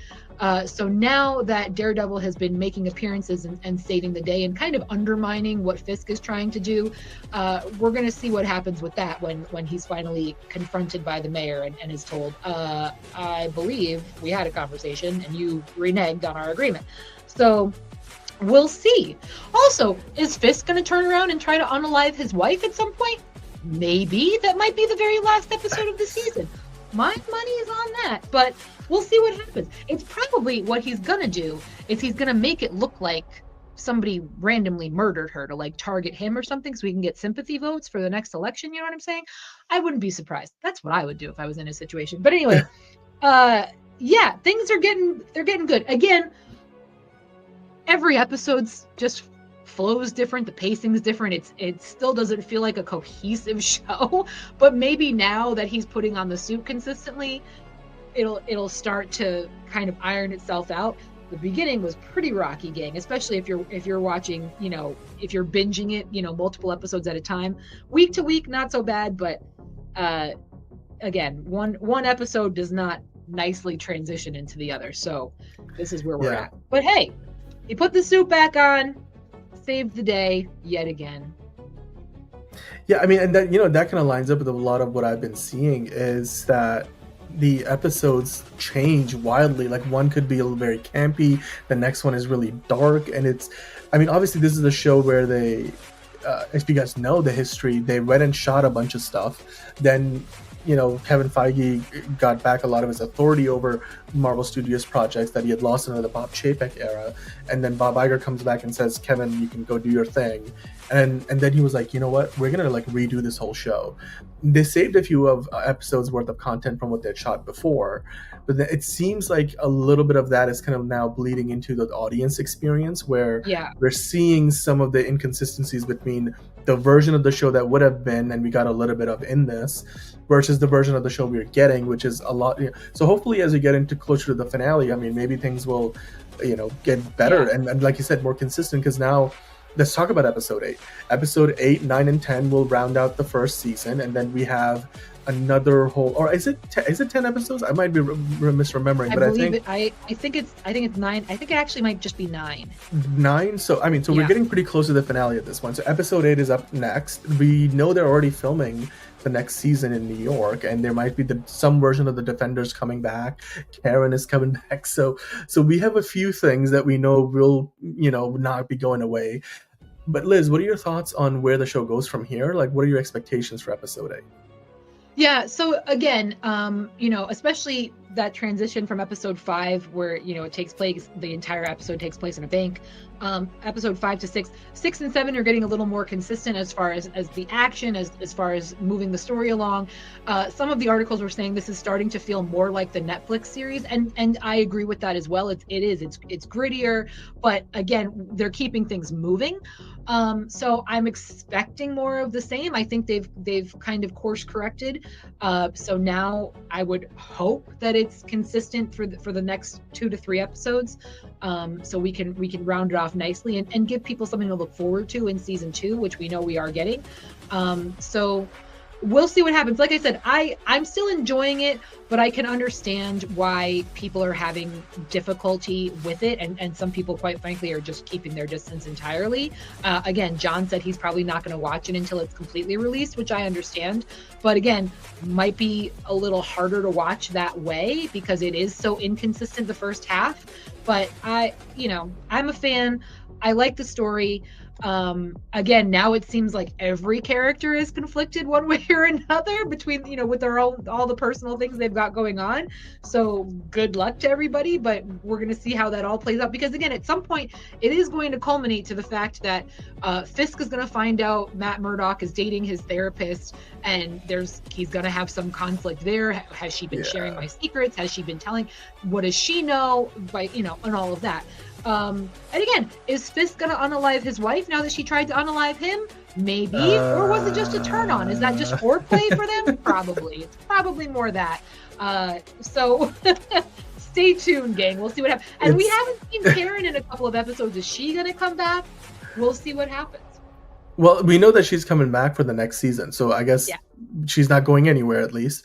But yeah, I did check again. There are 9 episodes, so episode 8 is the penultimate episode of this season, guys. So hey, this looks to be getting more and more interesting. I mean, Liz, you saw. I just want to get your opinion, because we're gonna get into DC in a little bit. But you and I both watched The Penguin. I am a little behind on Daredevil right now. Daredevil Born Again is this. Guess the closest thing to what The Penguin was, as like this show that is gritty, grounded, crime thriller. How do you think this compares to something like The Penguin, which has gotten a lot of awards attention, including possibly the Emmys? Do you think Daredevil Born Again is in the same conversation? No, and again, because it all boils down to consistency. It was the first half of this season is a hot mess if you really break it down piecemeal, episode by episode. Again, as we know, the first episode was supposed to be the third episode. There's a lot of things going on here and it took a while for them to get their ducks in a row. So I can't compare the two, especially because this is a character that we're used to seeing. These are all characters we're used to seeing. We've seen Fisk, we've seen Matt Murdock, we've seen Karen, we've seen Foggy. So we already have that background, whereas Penguin was just a complete surprise to everyone. You know what I mean? Like, yeah, we saw it a little bit in the Penguin, in the Batman, excuse me, but really not to that extent, and it certainly didn't open up all that the array, the cast of characters that we got in the Penguin. So I don't think it's fair to compare them, but at the end of the day, I don't see this getting any Emmys, quite frankly, but you never know. I don't understand how anybody votes anymore. It's just wild. All right, well, I guess we'll see where episode 8 takes us. It is called Art for Art's Sake. So I mean, the next episode continues that whole Muse theme, even though I guess Muse is no longer around. So with that in mind, guys, let us know in the comments down below what you thought about the latest episode of Daredevil Born Again. Episode 8 comes out soon. We're going to talk about it this week when it does come out. Episode 7 is now streaming on Disney+. So hit your like button and then go down to the comment section. Let us know what you are thinking about this show as a whole. Like Daredevil, it started off pretty up and down. It seems like there's still not a lot of consistency episode to episode, but it is the big Marvel show. Yeah, and Liz is saying it is getting there. So let us know in the comments what you think about it. And I will say, I just want to add that episode 7 was Art for Art's Sake. We don't have a title yet for episode 8. Wait, are you sure? I thought okay. Well, there you go. I'm just looking at a breakdown here. Yeah. Well, in that case, guys, let us know are you looking forward to episode 8 and what you think will happen in episode 8, the penultimate episode before the finale of the season. They're already filming season 2, so it's not going anywhere. And hit the like button, hit subscribe if you're new. We will be doing MCU reviews. We're talking about all the things Daredevil and everything else from Marvel once a week, usually actually more than once a week, but we do MCU weekly at least once a week. So hit the notification bell if you're new. That way you know when we go live with another show. And with that in mind, guys, I'm going to put a stop to this music here. Let's switch gears, shall we? We have to talk about what is usually the main event of the show, and we have a lot of topics today as well. So welcome on in to another episode of DCU Daily. As always, my name is Daniel, and I'm going to be with you to talk about Superman, Lanterns. There's some potential castings or people wanting certain people to be cast in certain roles. The new DCU is almost here. With me today, I've got Liz. Liz, which of the stories that we're talking about today are you the most excited about? Giggling robots. I've got That's thoughts. very interesting. I've We will got talk a thoughts. little bit about that because I think I want to get your opinion on what you thought about the trailer. Not the trailer, but the sneak peek into Superman that we got, the 5 minutes of footage that they 5 played in front of minutes. Minecraft. So we'll dive into that and so much more. Let me just set ourselves up here because I forgot to open up all of the pieces that we need, the pieces to the puzzle, shall we? So, but in the meantime, guys, if you are here and you're watching live, if you haven't already done so, then hit that like button because we would love to, raise that number. There's always a lot of you guys watching, and I would love to get you guys to do your big one, as Fiona says, and hit that like button for us. But with that in mind, Liz, the first thing I wanted to start off with here is the Superman inside look, the sneak peek, as it were. They put out like this new treatment to the title card. I guess we could start there. And the color, there's now more color to it. You can see the Superman logo has that classic, red and yellow hue, but you're also getting that in the background. John and I were talking about how this looks very, it looks kind of like the Star Trek, the motion picture, like the first Star Trek Yep, movie with the I would agree with advertising. that. Sure. It looks very interesting. I mean, would you care to have something like this as your phone wallpaper? Like, this is No, obviously out there now. that's my phone wallpaper, gang. And that's how it's going to be for forever. So no, All right. don't Well, need the S. But so yeah, y'all but enjoyed it. What? with that in mind, though, I mean, Liz, I want to get your opinions on the sneak peek that we got. You went and actually saw this in a movie theater, because for Yeah. some of us, we have seen this on the internet because they put it online last week. They actually put it online the same day and about the same time that Marvel was presenting at the Disney CinemaCon presentation. So right around the time that the Genius. Good Thunderbolts move. cast was walking out, Good for Superman them. footage was dropping on the internet. I love it. Good for them. But unlike most of us who got to see it on YouTube, you got to see it in a movie theater. What did you think did. about the 5 minute look that we got? The whole scene, and then some of the, I think there was a bit of a trailer, or like if you want to add it, maybe a commercial, like there was a montage at the end of the sneak peek. What did you think about the whole package? Kind of bummed me out, gang.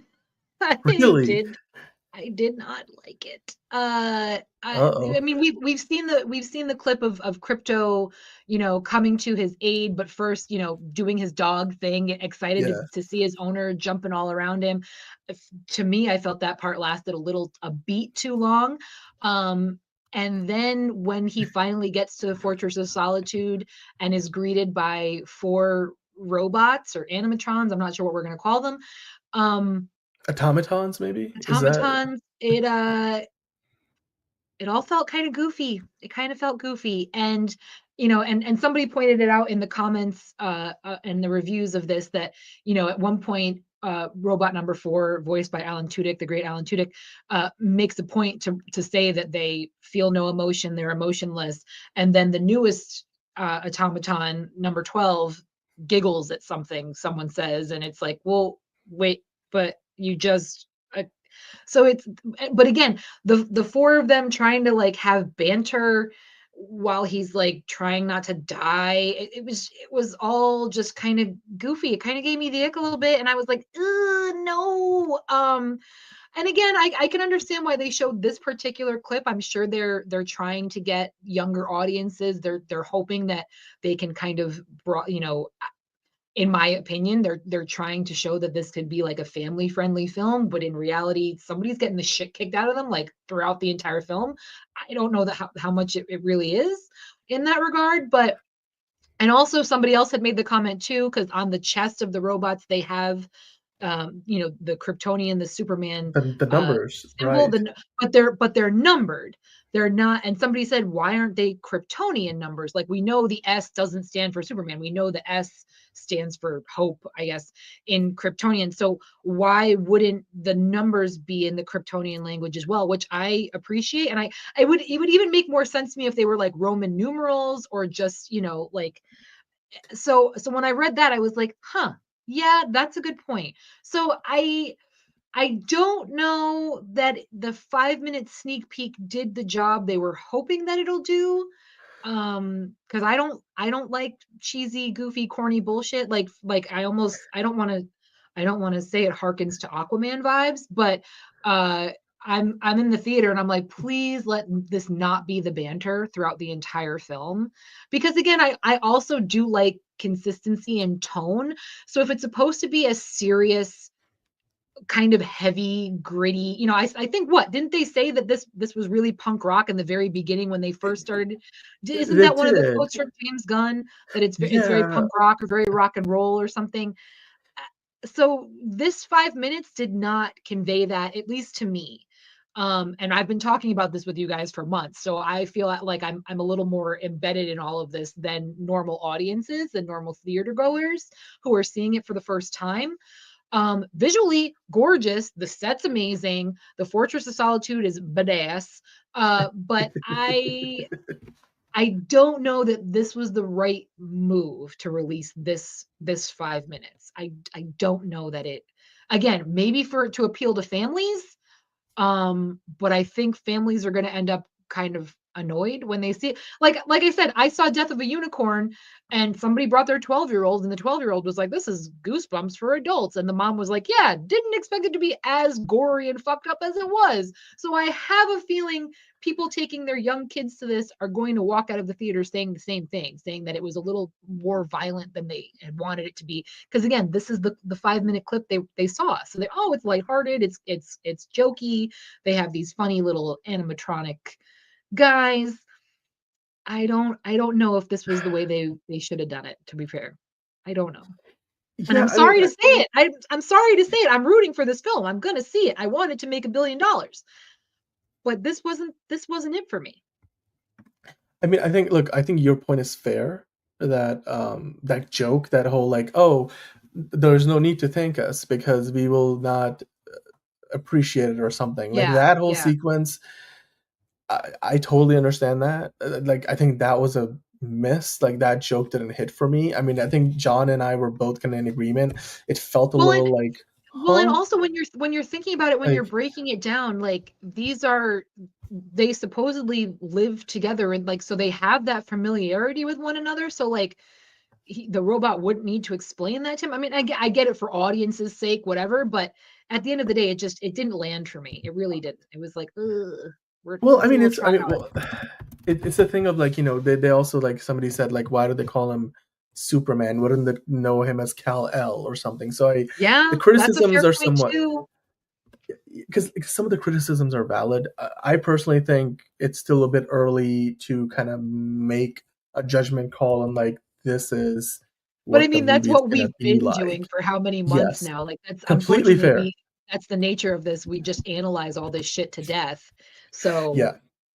I mean, I, for one, though, will say so far, um, the cinematography looks amazing. oh, I it think the looks great. points, like, what's positive to me about this is we were actually, John and I compared this on Fridays, guys. If you guys want to go back and check that out, we did a comparison in there was a comic book panel, or a couple of them somebody pulled up, where these automatons are seen and they look virtually identical to what we are seeing here in live action. So in terms of being faithful to the comics that people wanted to see before, like, you got the trunks, bulge or no bulge, and you've got the automatons, you've got the very That's cool. Christopher Reeves classic look of the Fortress of Solitude. Like, all of that is there. So like, from that perspective, you've got something that feels very authentic to the Superman character that people have loved for the decades that preceded it. So I think that aspect of it works. Yes, the dialogue. So I mean, yeah, that one joke really didn't hit. So I mean, granted that that's all basically voiceover, maybe they can fix that and maybe bring Alan Tudyk in and like, what, we're gonna rejig that a little bit before the movie comes out in theaters. And I wouldn't be surprised if that doesn't actually end up in the final cut, like that whole joke that doesn't. Although number 12, it seems like, is a robot that might not be long for this world, and so people are already like, oh god, you're gonna like make me really love this robot, and they're gonna kill him after. Lex is gonna come and destroy I robot mean, number 4. that's a good So plot point. It's a good it's way to do it. Make us fall in love with her. And then again, I don't like when they kill off sweet, wonderful, innocent dogs, but I can get behind them fucking around with a robot. Okay. yeah. I mean, You and you know what? Like, bastards. we were talking about it earlier, right? Like, before the show started, that like Yondu. We're gonna talk about Michael Rooker in a second. So like Yondu is the type of character that like who made you cry in Guardians Oh, of the Galaxy 2. And the oh, way James Gunn wrote him. I mean, and James Gunn has been waiting to do this movie for a long time. And of course he's talked about it. He's talked about it on multiple occasions that he was offered Superman in 2018. And then he said, you know what, I'm good, but I'll do another Suicide Squad movie, which he did. And I yep. think we all remember that as being the better of the two Suicide Squad movies. And then a lot of time has passed since, and of course now here he is, not just doing Superman, but doing a whole cinematic universe Yeah. around this new Superman. Uh, but I think to me, even when I'm not convinced by something like this 5-minute inside look, what I will say is I trust in James Gunn's ability to be a And good that's absolutely storyteller. fair. No, 100%. Again, So I've been saying this entire time. I am rooting for him. I hope this works out well.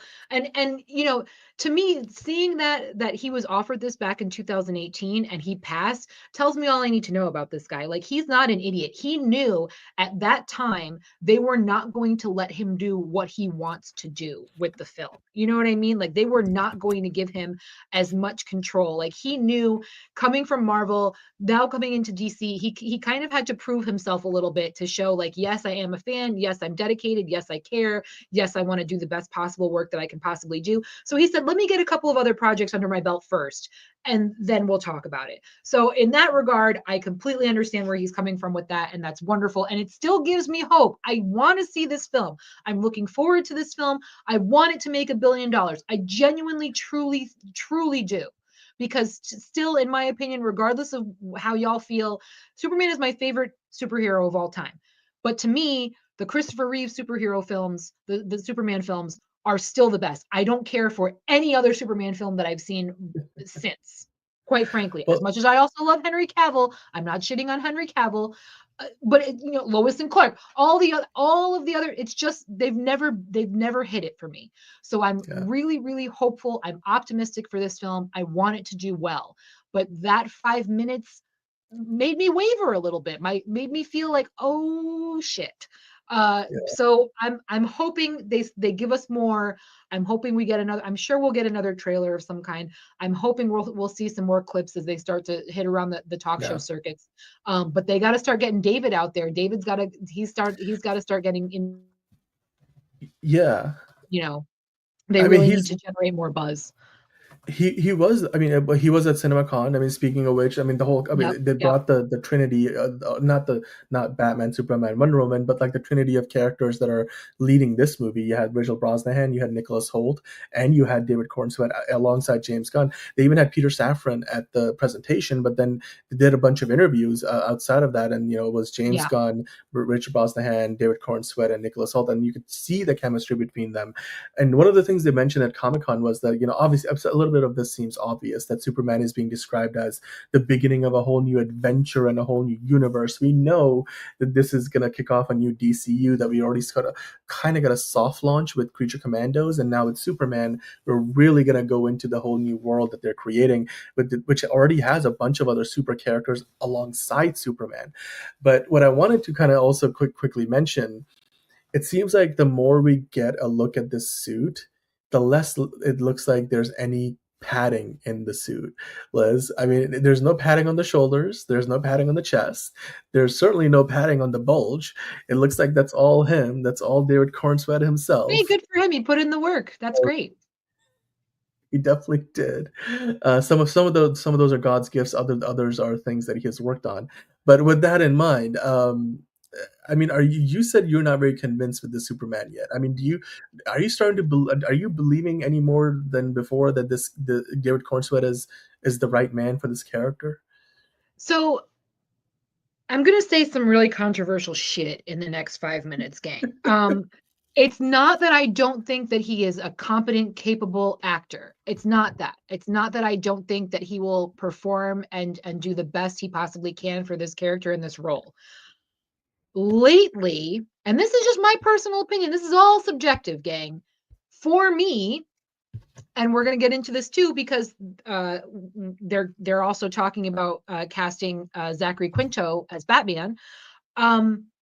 I don't know what's been going on lately with this trend of like average Joe looking guys playing these superheroes. I'm used to the likes of George Clooney and Val Kilmer, the handsome Christopher Reeves, the handsome Henry Cavill. I don't understand why we're now getting, I mean, and listen, if you're going by just acting prowess, fine. If you're saying I want just the best possible actor, I don't care if they're attractive or appealing to a worldwide audience. I get it. However, it'd be nice if I could see some more Dean Canes in the costume. For me, David Cornsweet doesn't do it for me. For me, Zachary Quinto certainly doesn't do it for me for a Batman. And I can say this, and I can objectify these individuals because since the 1950s and 60s, all we've seen of women in these comic books are triple F bust 5-inch waist bombshells with thighs that don't quit and booties for days. So I don't want to hear it. I don't want to hear it in the comments. If y'all get your busty babes and Rebecca Romaine and her little pasties playing Mystique, I'm allowed to have an Alan Richson in a Batman costume. I'm allowed to have an Aaron Taylor Johnson in a Superman costume. You know what I'm saying? I keep seeing this trend all of a sudden of these not so attractive individuals, and I'm also referring to some of the guys who have played Superman in the past and in the TV productions. They just don't do it for me. Sorry, not sorry, gang. I don't know what to tell you, but I'm just trying to understand what's happening here. There's a lot of eye candy out there, and I'm sure a lot of it is talented enough to perform these roles. Put them in the suit. But again, I'm looking forward to this. All of that being said, I am looking forward to this film. I am hoping for the best for David. I just don't want to take him out on a date. That's all. That's all I'm going to say. And I don't want to hear it. I don't want to hear it. It's completely fair. You know what? That's completely fair. I really don't know what else to say. I don't know how to respond to that. So I'm just not going to. But hey, he's got a lovely bulge and good for him. Good for him. That's great. I like how in that shot it's not very noticeable. But all right, moving on to the next thing. One of the things that we found out was, again, like I mentioned, there was these interviews that they were doing around CinemaCon, and James Gunn, was talking about why he hired Nicholas Hoult to play Lex Luthor, and he was like, I hired him because I said this man is full of hatred. And I mean, they laugh about it a little bit, but again, he just kind of mentioned the capability of Nicholas Hoult to kind of play this character of Lex Luthor in a way where that hatred of Superman can really shine through, this burning desire to like take this man down. But I mean, that I guess speaks to the acting ability of Nicholas Hoult. But I mean, speaking of Nicholas Hoult, I mean, again, like, well, Liz, you can comment on that, the idea of like why James Gunn hired him, but also then Nicholas Hoult at one point auditioned for both Batman and Superman at different points in time. He has landed neither of the roles, which he also joked about in this Fandango interview. No. Would he be the kind of person you'd like to see playing like a Superman or Batman? No. Well, and it's also body type too, right? These guys are beefcakes. These guys are thick, okay? Nicholas, you can play the Flash. You can play Spider-Man. You could play Green Lantern. Sure thing. But nah, babe. Nah. I love you. I think you're great. I didn't think you were attractive in your little Lex bald cap, but then we put the Jeff Bezos glasses on you. You did your little fucking strut. I'm here for it all day, Nick. But no. I feel that way about Nicolas Cage too. Nicolas Cage is supposed to play Superman. Abso-fucking-lutely not. Abso-fucking-lutely I personally never got that. I never understood that myself. I was like, really? Nick Cage? That's Superman? I mean, quite frankly, if we want to break it down, Aaron Taylor Johnson too. Once he puts the suit on, he's still very trim. He's not a beefy man like Alan and Henry, and you know what I mean. George Clooney certainly needed padding, but it's all subjective. It's all subjective. Do I sound like a pig? Fine. I don't care. Again, I've had giant tits in my face across every freaking comic book cover my entire life, gang. So I don't care. I grew up with Barbies. You know what I'm saying? Like, y'all want to put women in a box? I'm going to go ahead and put men in the box too. All right? That's all I'm saying. But hey, it is what he's still got to be in a Superman movie. And according to James Gunn, he's playing the right character. He was cast appropriately. And I'm looking forward to it. Again, you do that little strut with your Your little beta blocker glasses, whatever you want to call them. Go ahead, babe. Go ahead, Lex. You handsome thing. Shit. It's Great. one gal's opinion. That's all. Again, I really don't know where else to take that, so we're just gonna keep the ball rolling. Okay, so now we're gonna go in the direction I think you have been sort of looking forward to for a little bit, and I know you have a very strong opinion about this. So let's talk about it. I've already Todd shared it. I've McFarlane. already shared it. No, thank you. No, Todd thank you. McFarlane recently said that he would like to see the former Star Trek actor, or maybe it still is playing. Yeah, I mean, probably. I don't know if Star Trek 4 is ever going to happen, but Kind of big Zachary enough Quinto. check, he'll show up. Yeah, like, do He's you think he not. can make a good Batman in the new No. DCU? No.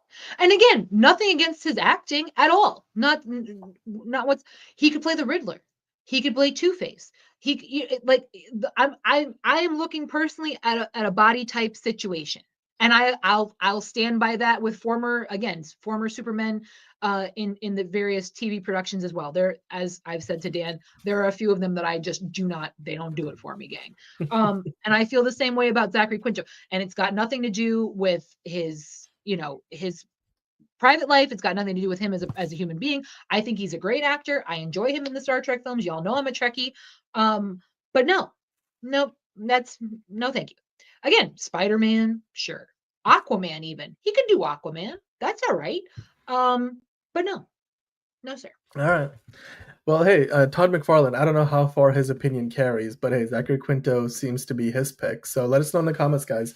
Would you like to see Zachary Quinto as Batman? I know John's not here. I don't know if you talked about it with John. I think John would agree. Again, John's whole thing about Batman in particular is they need to be a vigilante in the streets and a millionaire philanthropist playboy in the sheets. You know what I'm saying? So I even with that reason, with my chauvinistic opinion aside, I still don't think he's the right man for the job. Fair enough. Well, hey, we talked about Yondu earlier. Michael Rooker has been working with James Gunn now for like a couple of decades at this point, all the way back to Slither. And today, when we're doing the show, we were doing the show on a Sunday, and so you guys, by the time you guys are watching this, it's probably a belated birthday. But today, it's Michael Rooker's 70th birthday. Bless you, sir. Bless you. It looks like James Gunn remembers all the way back 20 years ago when they celebrated his 50th together. And then today he posted all these photos of that. Liz, Michael Rooker, tell us a little bit more. I mean, you've met the guy. What is he like in real life? Like and obviously he's had a wonderful career. He's had an underrated career. I bet you James Gunn is looking to bring him in somewhere in the new cinematic universe that he's putting together at DC. I'm sure. But he's worked with him in 10 movies, 2 reality shows, 2 TV shows, a video game, and so much more. What are your thoughts on Michael Rooker celebrating his 70th birthday? I didn't know he was that old. Happy birthday, you legend. Wonderful. And he's a wonderful man. The very first time I ever met him was at my very first con. It was when Walking Dead blew up, and he was playing the brother. I can't remember the life of me his name, but he was in Walking Dead, and he walked by me at a con, and I guess I was kind of in his way at the time, so he just said, "Oh, excuse me." He just looked me dead in the face, and he said, "Oh, excuse me." That was it. That's all I need. It was just one of those that he was like, not trying to, push you out of the way, but I just got to get around you, kind of thing. And then when I later on had the chance to meet him in New York Comic Con, I think every time I've met him in New York Comic Con, Rhode Island Comic Con, and then again at New York Comic Con. And I told him that story, and I just said, I don't know how to explain it, but I take that interaction with me everywhere I go, and he was just a wonderful man. I have a fantastic black and white photo of Yondu signed by him. I have a group photo of him with a couple of the other members of Guardians of the Galaxy. And when I was in line to get an autograph for some other folks, he was lined up in tables with other members of Guardians of the Galaxy, like Sean Gunn, for example, and Palm. There was a girl in a wheelchair in line in front of me, and she was a big con goer. All of her family, they would dress up in different cosplays. So that particular day, because Ewan McGregor was there, they were all dressed up as Star Wars, but she is in a wheelchair. and has all of the celebrities sign her wheelchair. And they're all like really eager to do it. They think it's a cool thing. So she was pointing out all of the different signatures to me, telling me how, she seals them later on to make sure, they last as long as possible. So she gets up to his table and asks if he would sign her wheelchair. And he pulls out his cane because man's moving a little slower these days and says, "I'd love to, but I'm going to need you to sign my cane." And the cane was completely void of any signature. So this is the first time he's ever been approached to do something like this. And he said, "You know what? Sure thing, but I need your name on my cane too."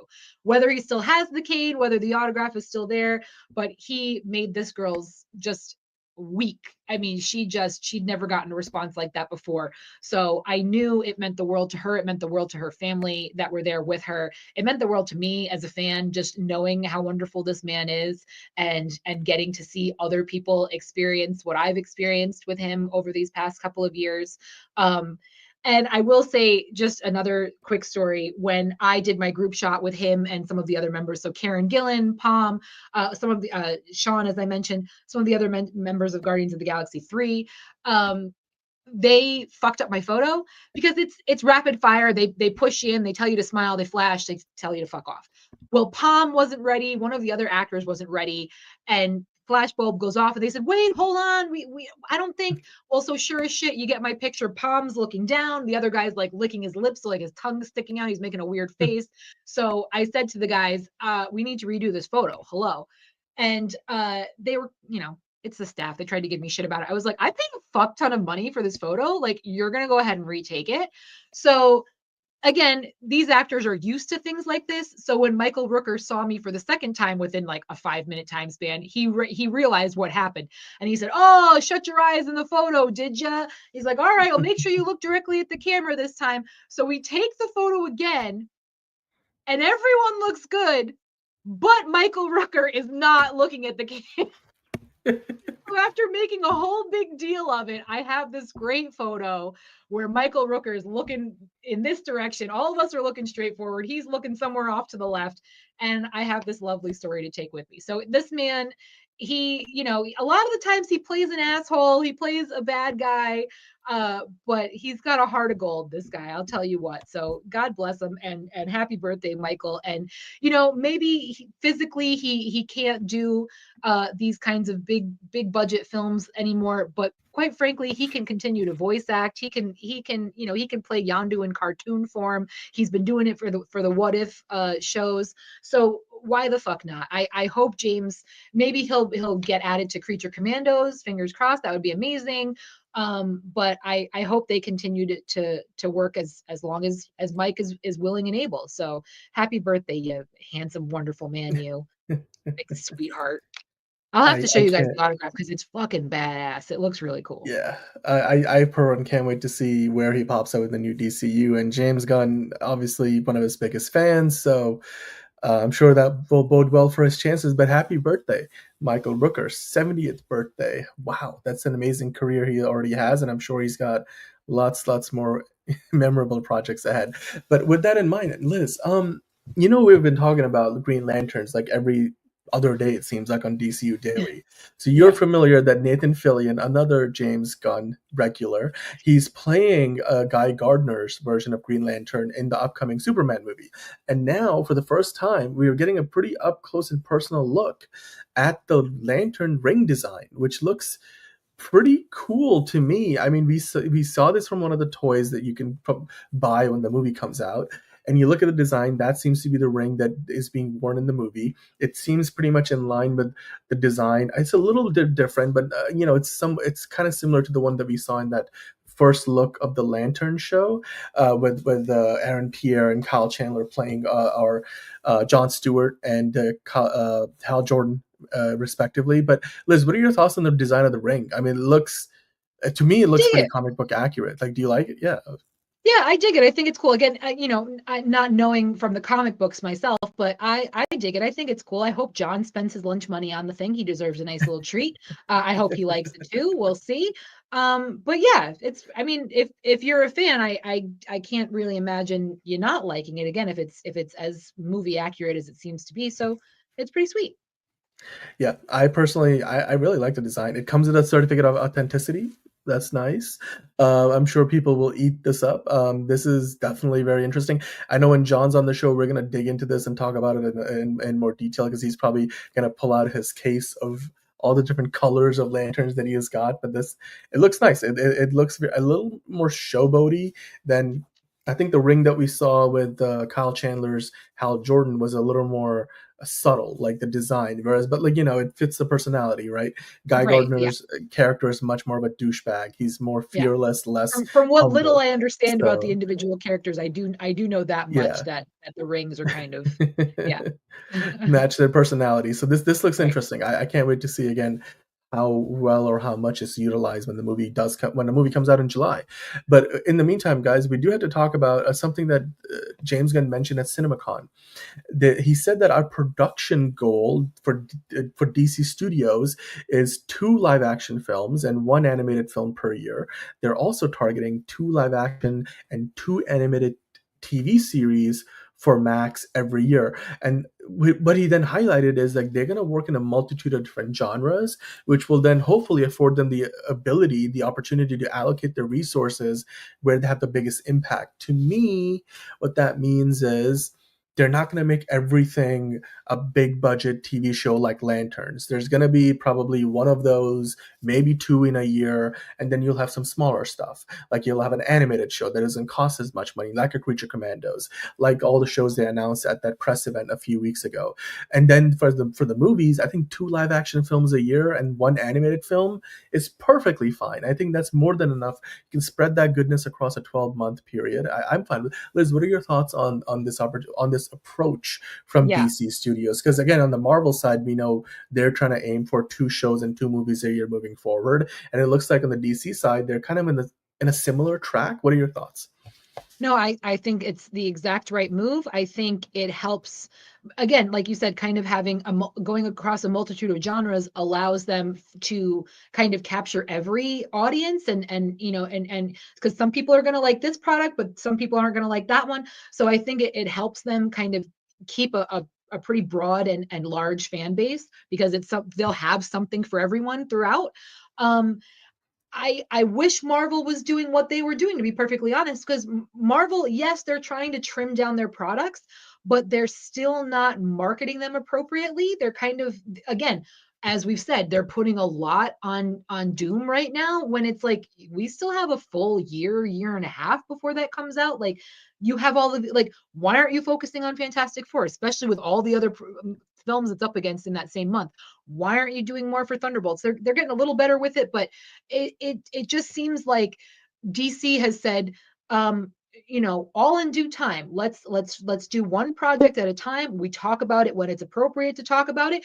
If there are things that we can bring in and kind of capture and kind of throw little Easter eggs in from other projects, we'll do that and great. But at least they're giving audiences enough time to see everything should they so desire. And then when they do things like that, it's a fun little surprise that, oh crap, they were referencing this from that happened. It will not only help with continuity, but when there isn't continuity, it'll also make sense as well because they're kind of keeping them separate yet equal. You know what I mean? So Yeah, yeah. I think this is a smart move, and I wish this is what everybody had done from Jump Street because they wouldn't find themselves in a situation where they're now kind of having to pick up the pieces again.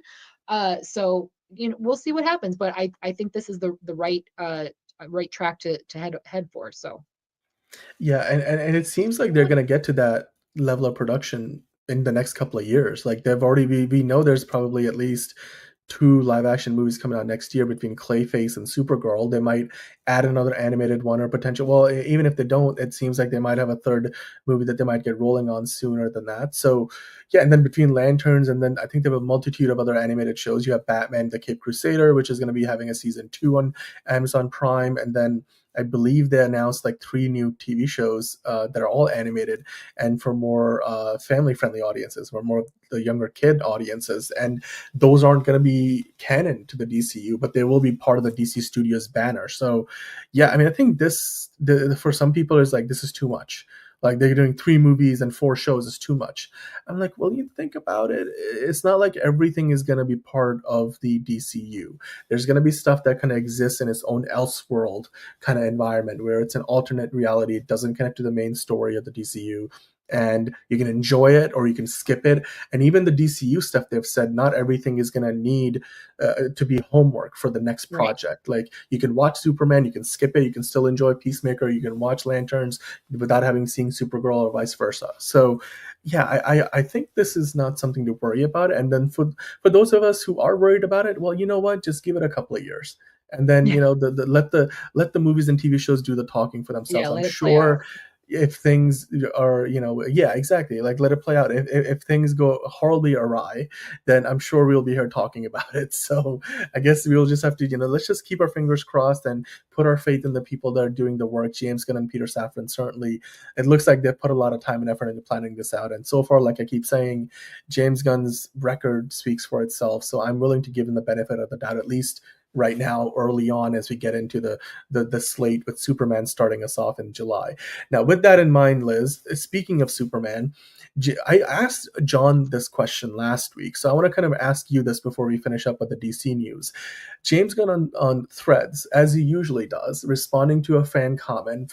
This fan said that they were so excited for the movie, and it brought them to tears every time they see the trailer, the one we got in December. And James Gunn was like, "Thank you so much, though I don't consider it a trailer." And I think they were talking about the sneak peek, but they called it a trailer. So James Gunn was like, well, though I don't consider it a trailer, more of a sneak peek, I guess, I'm actually just finishing up the next trailer for all of you, for you all now. And oh boy, am I excited for you to see it. Now, people have been speculating because April 18th, which is in a couple of weeks, is meant to be Superman Day. It's also the day, it's a Friday, it's the day that Sinners, the Michael B. Jordan movie, which is directed by Ryan Coogler, but more importantly, it's a Warner Brothers movie, so a sister studio for DC Studios.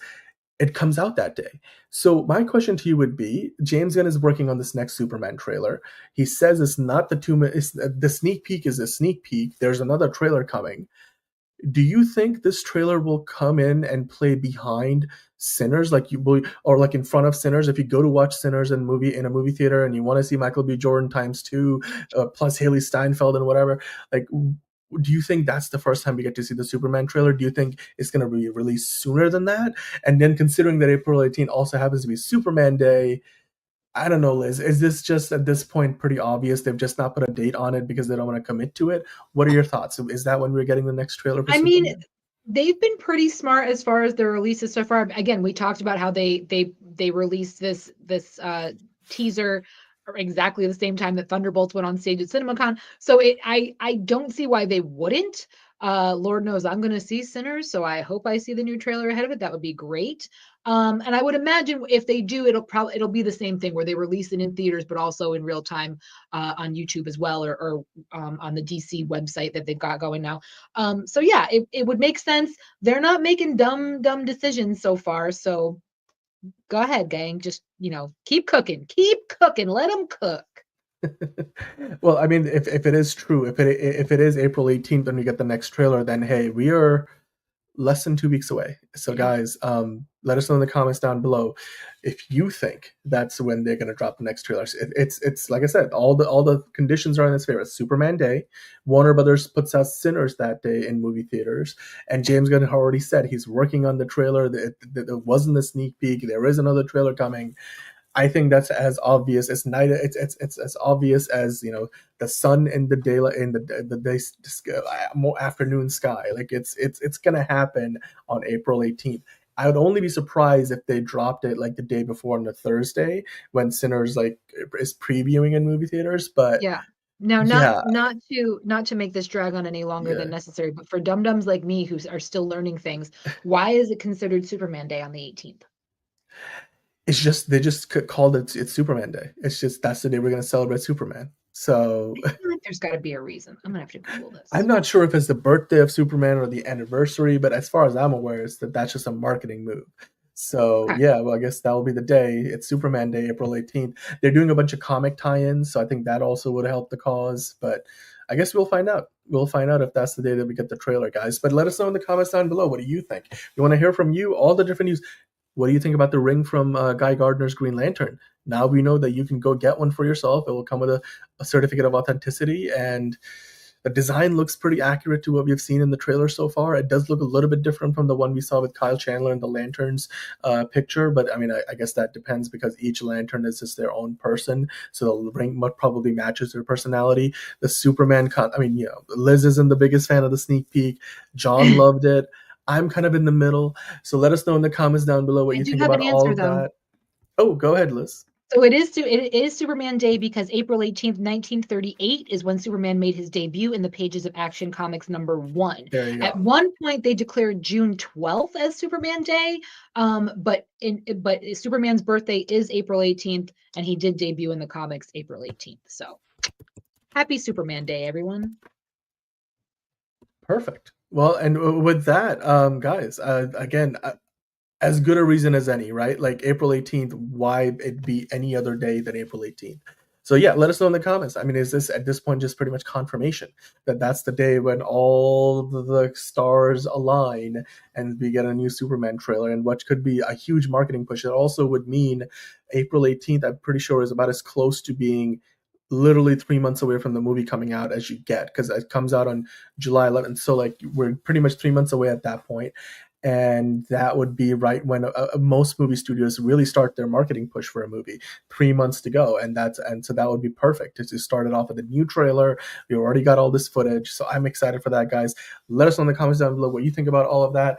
Hit a subscribe button if you're new. We are here talking about DC 5 days a week in DC Daily. So hit the like button, and of course hit the notification bell so you know when we are live with another new episode, whether it's live or recorded. Like, we are always here talking to you guys throughout the week. So we are so thankful for you guys checking us out. With that, as we always do, we're going to end the show with a look ahead to the next movie of the week that we're going to be talking about. Now, Liz, the movie of the week that you're literally going to see this, like, what, I'm tomorrow? seeing this tomorrow. Yeah, I'm seeing it tomorrow. And then we'll be talking about it the next day. So it looks exciting. We're going to talk about it tomorrow.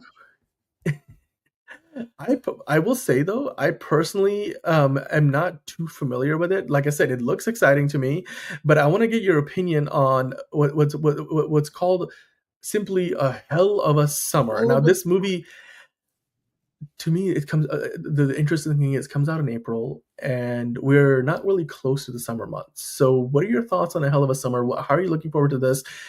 And give us a little bit more of like the premise of the movie as well while you're at it. Listen, I think the studio saw what was being released in the summer, and they said, "Oh, hell to the no! Let's get this out sooner so that we don't have to compete with this shit, because our poor little film is going to get buried." I don't know that I would necessarily call it an indie film, but it was written by Finn Wolfhard, who we know from Stranger Things and Ghostbusters, but and his buddy Billy Burke, both who star in this film. Our friend from Gladiator 2, the syphilis twin, as I like to call him, Fred Heschinger, is also in this film. And DeFaro Wunatai, if you know him from Reservation Dogs, he's in it. I really, really like this actor, so I'm so happy to see him in a big, I don't know that we call it a big budget production, but he's going to be in a what I assume is going to be a blockbuster film. This is my type of scary movie, gang. It is campy. It is over the top with blood and gore, like not necessarily gore, but like dramatic, like you get stabbed and then squirts everywhere. I like me a campy horror film, and this is the definition because it takes place in a summer camp. It's full of these tweens that are just there to try and get high and collect a paycheck, and now they've got to solve this mystery of this murder so that they don't get murdered themselves.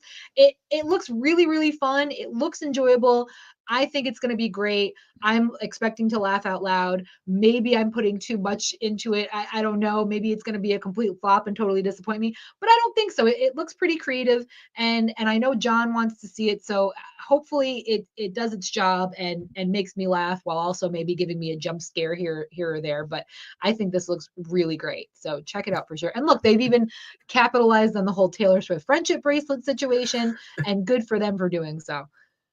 Which, I mean, nobody also did that in their poster, but it's just, I love the tagline, "Pack your body bags." I'm like, oh, okay, that's a bit of a twist on things. Yeah. And also, like you said, it feels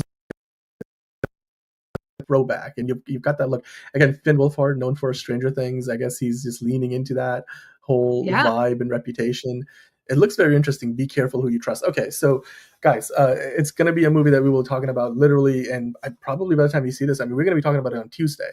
So remember, whenever you guys are watching the show, we'll be talking about this movie on Tuesday. But until then, let us know if you're excited about it, because Liz will give us a review, and then John will be on the show, so I'm sure we'll get his opinion on it too. But until then, as always, we appreciate you guys watching what's been a packed show. We reviewed 4 different movies. We reviewed Daredevil Born Again. We talked about a bunch of other DC news, Superman, Lanterns, Marvel, RDJ's birthday, Michael Rooker's birthday. So much. Minecraft breaking all kinds of records. All right, well, and with that, guys, hit the like button if you haven't already. Let us know in the comments down below what you thought about all the different pieces of news. Are you looking forward to hell of a summer? Because this summer is going to be a hell of a summer at the movies. But a hell of a summer at the movie, we're going to talk about it like this week.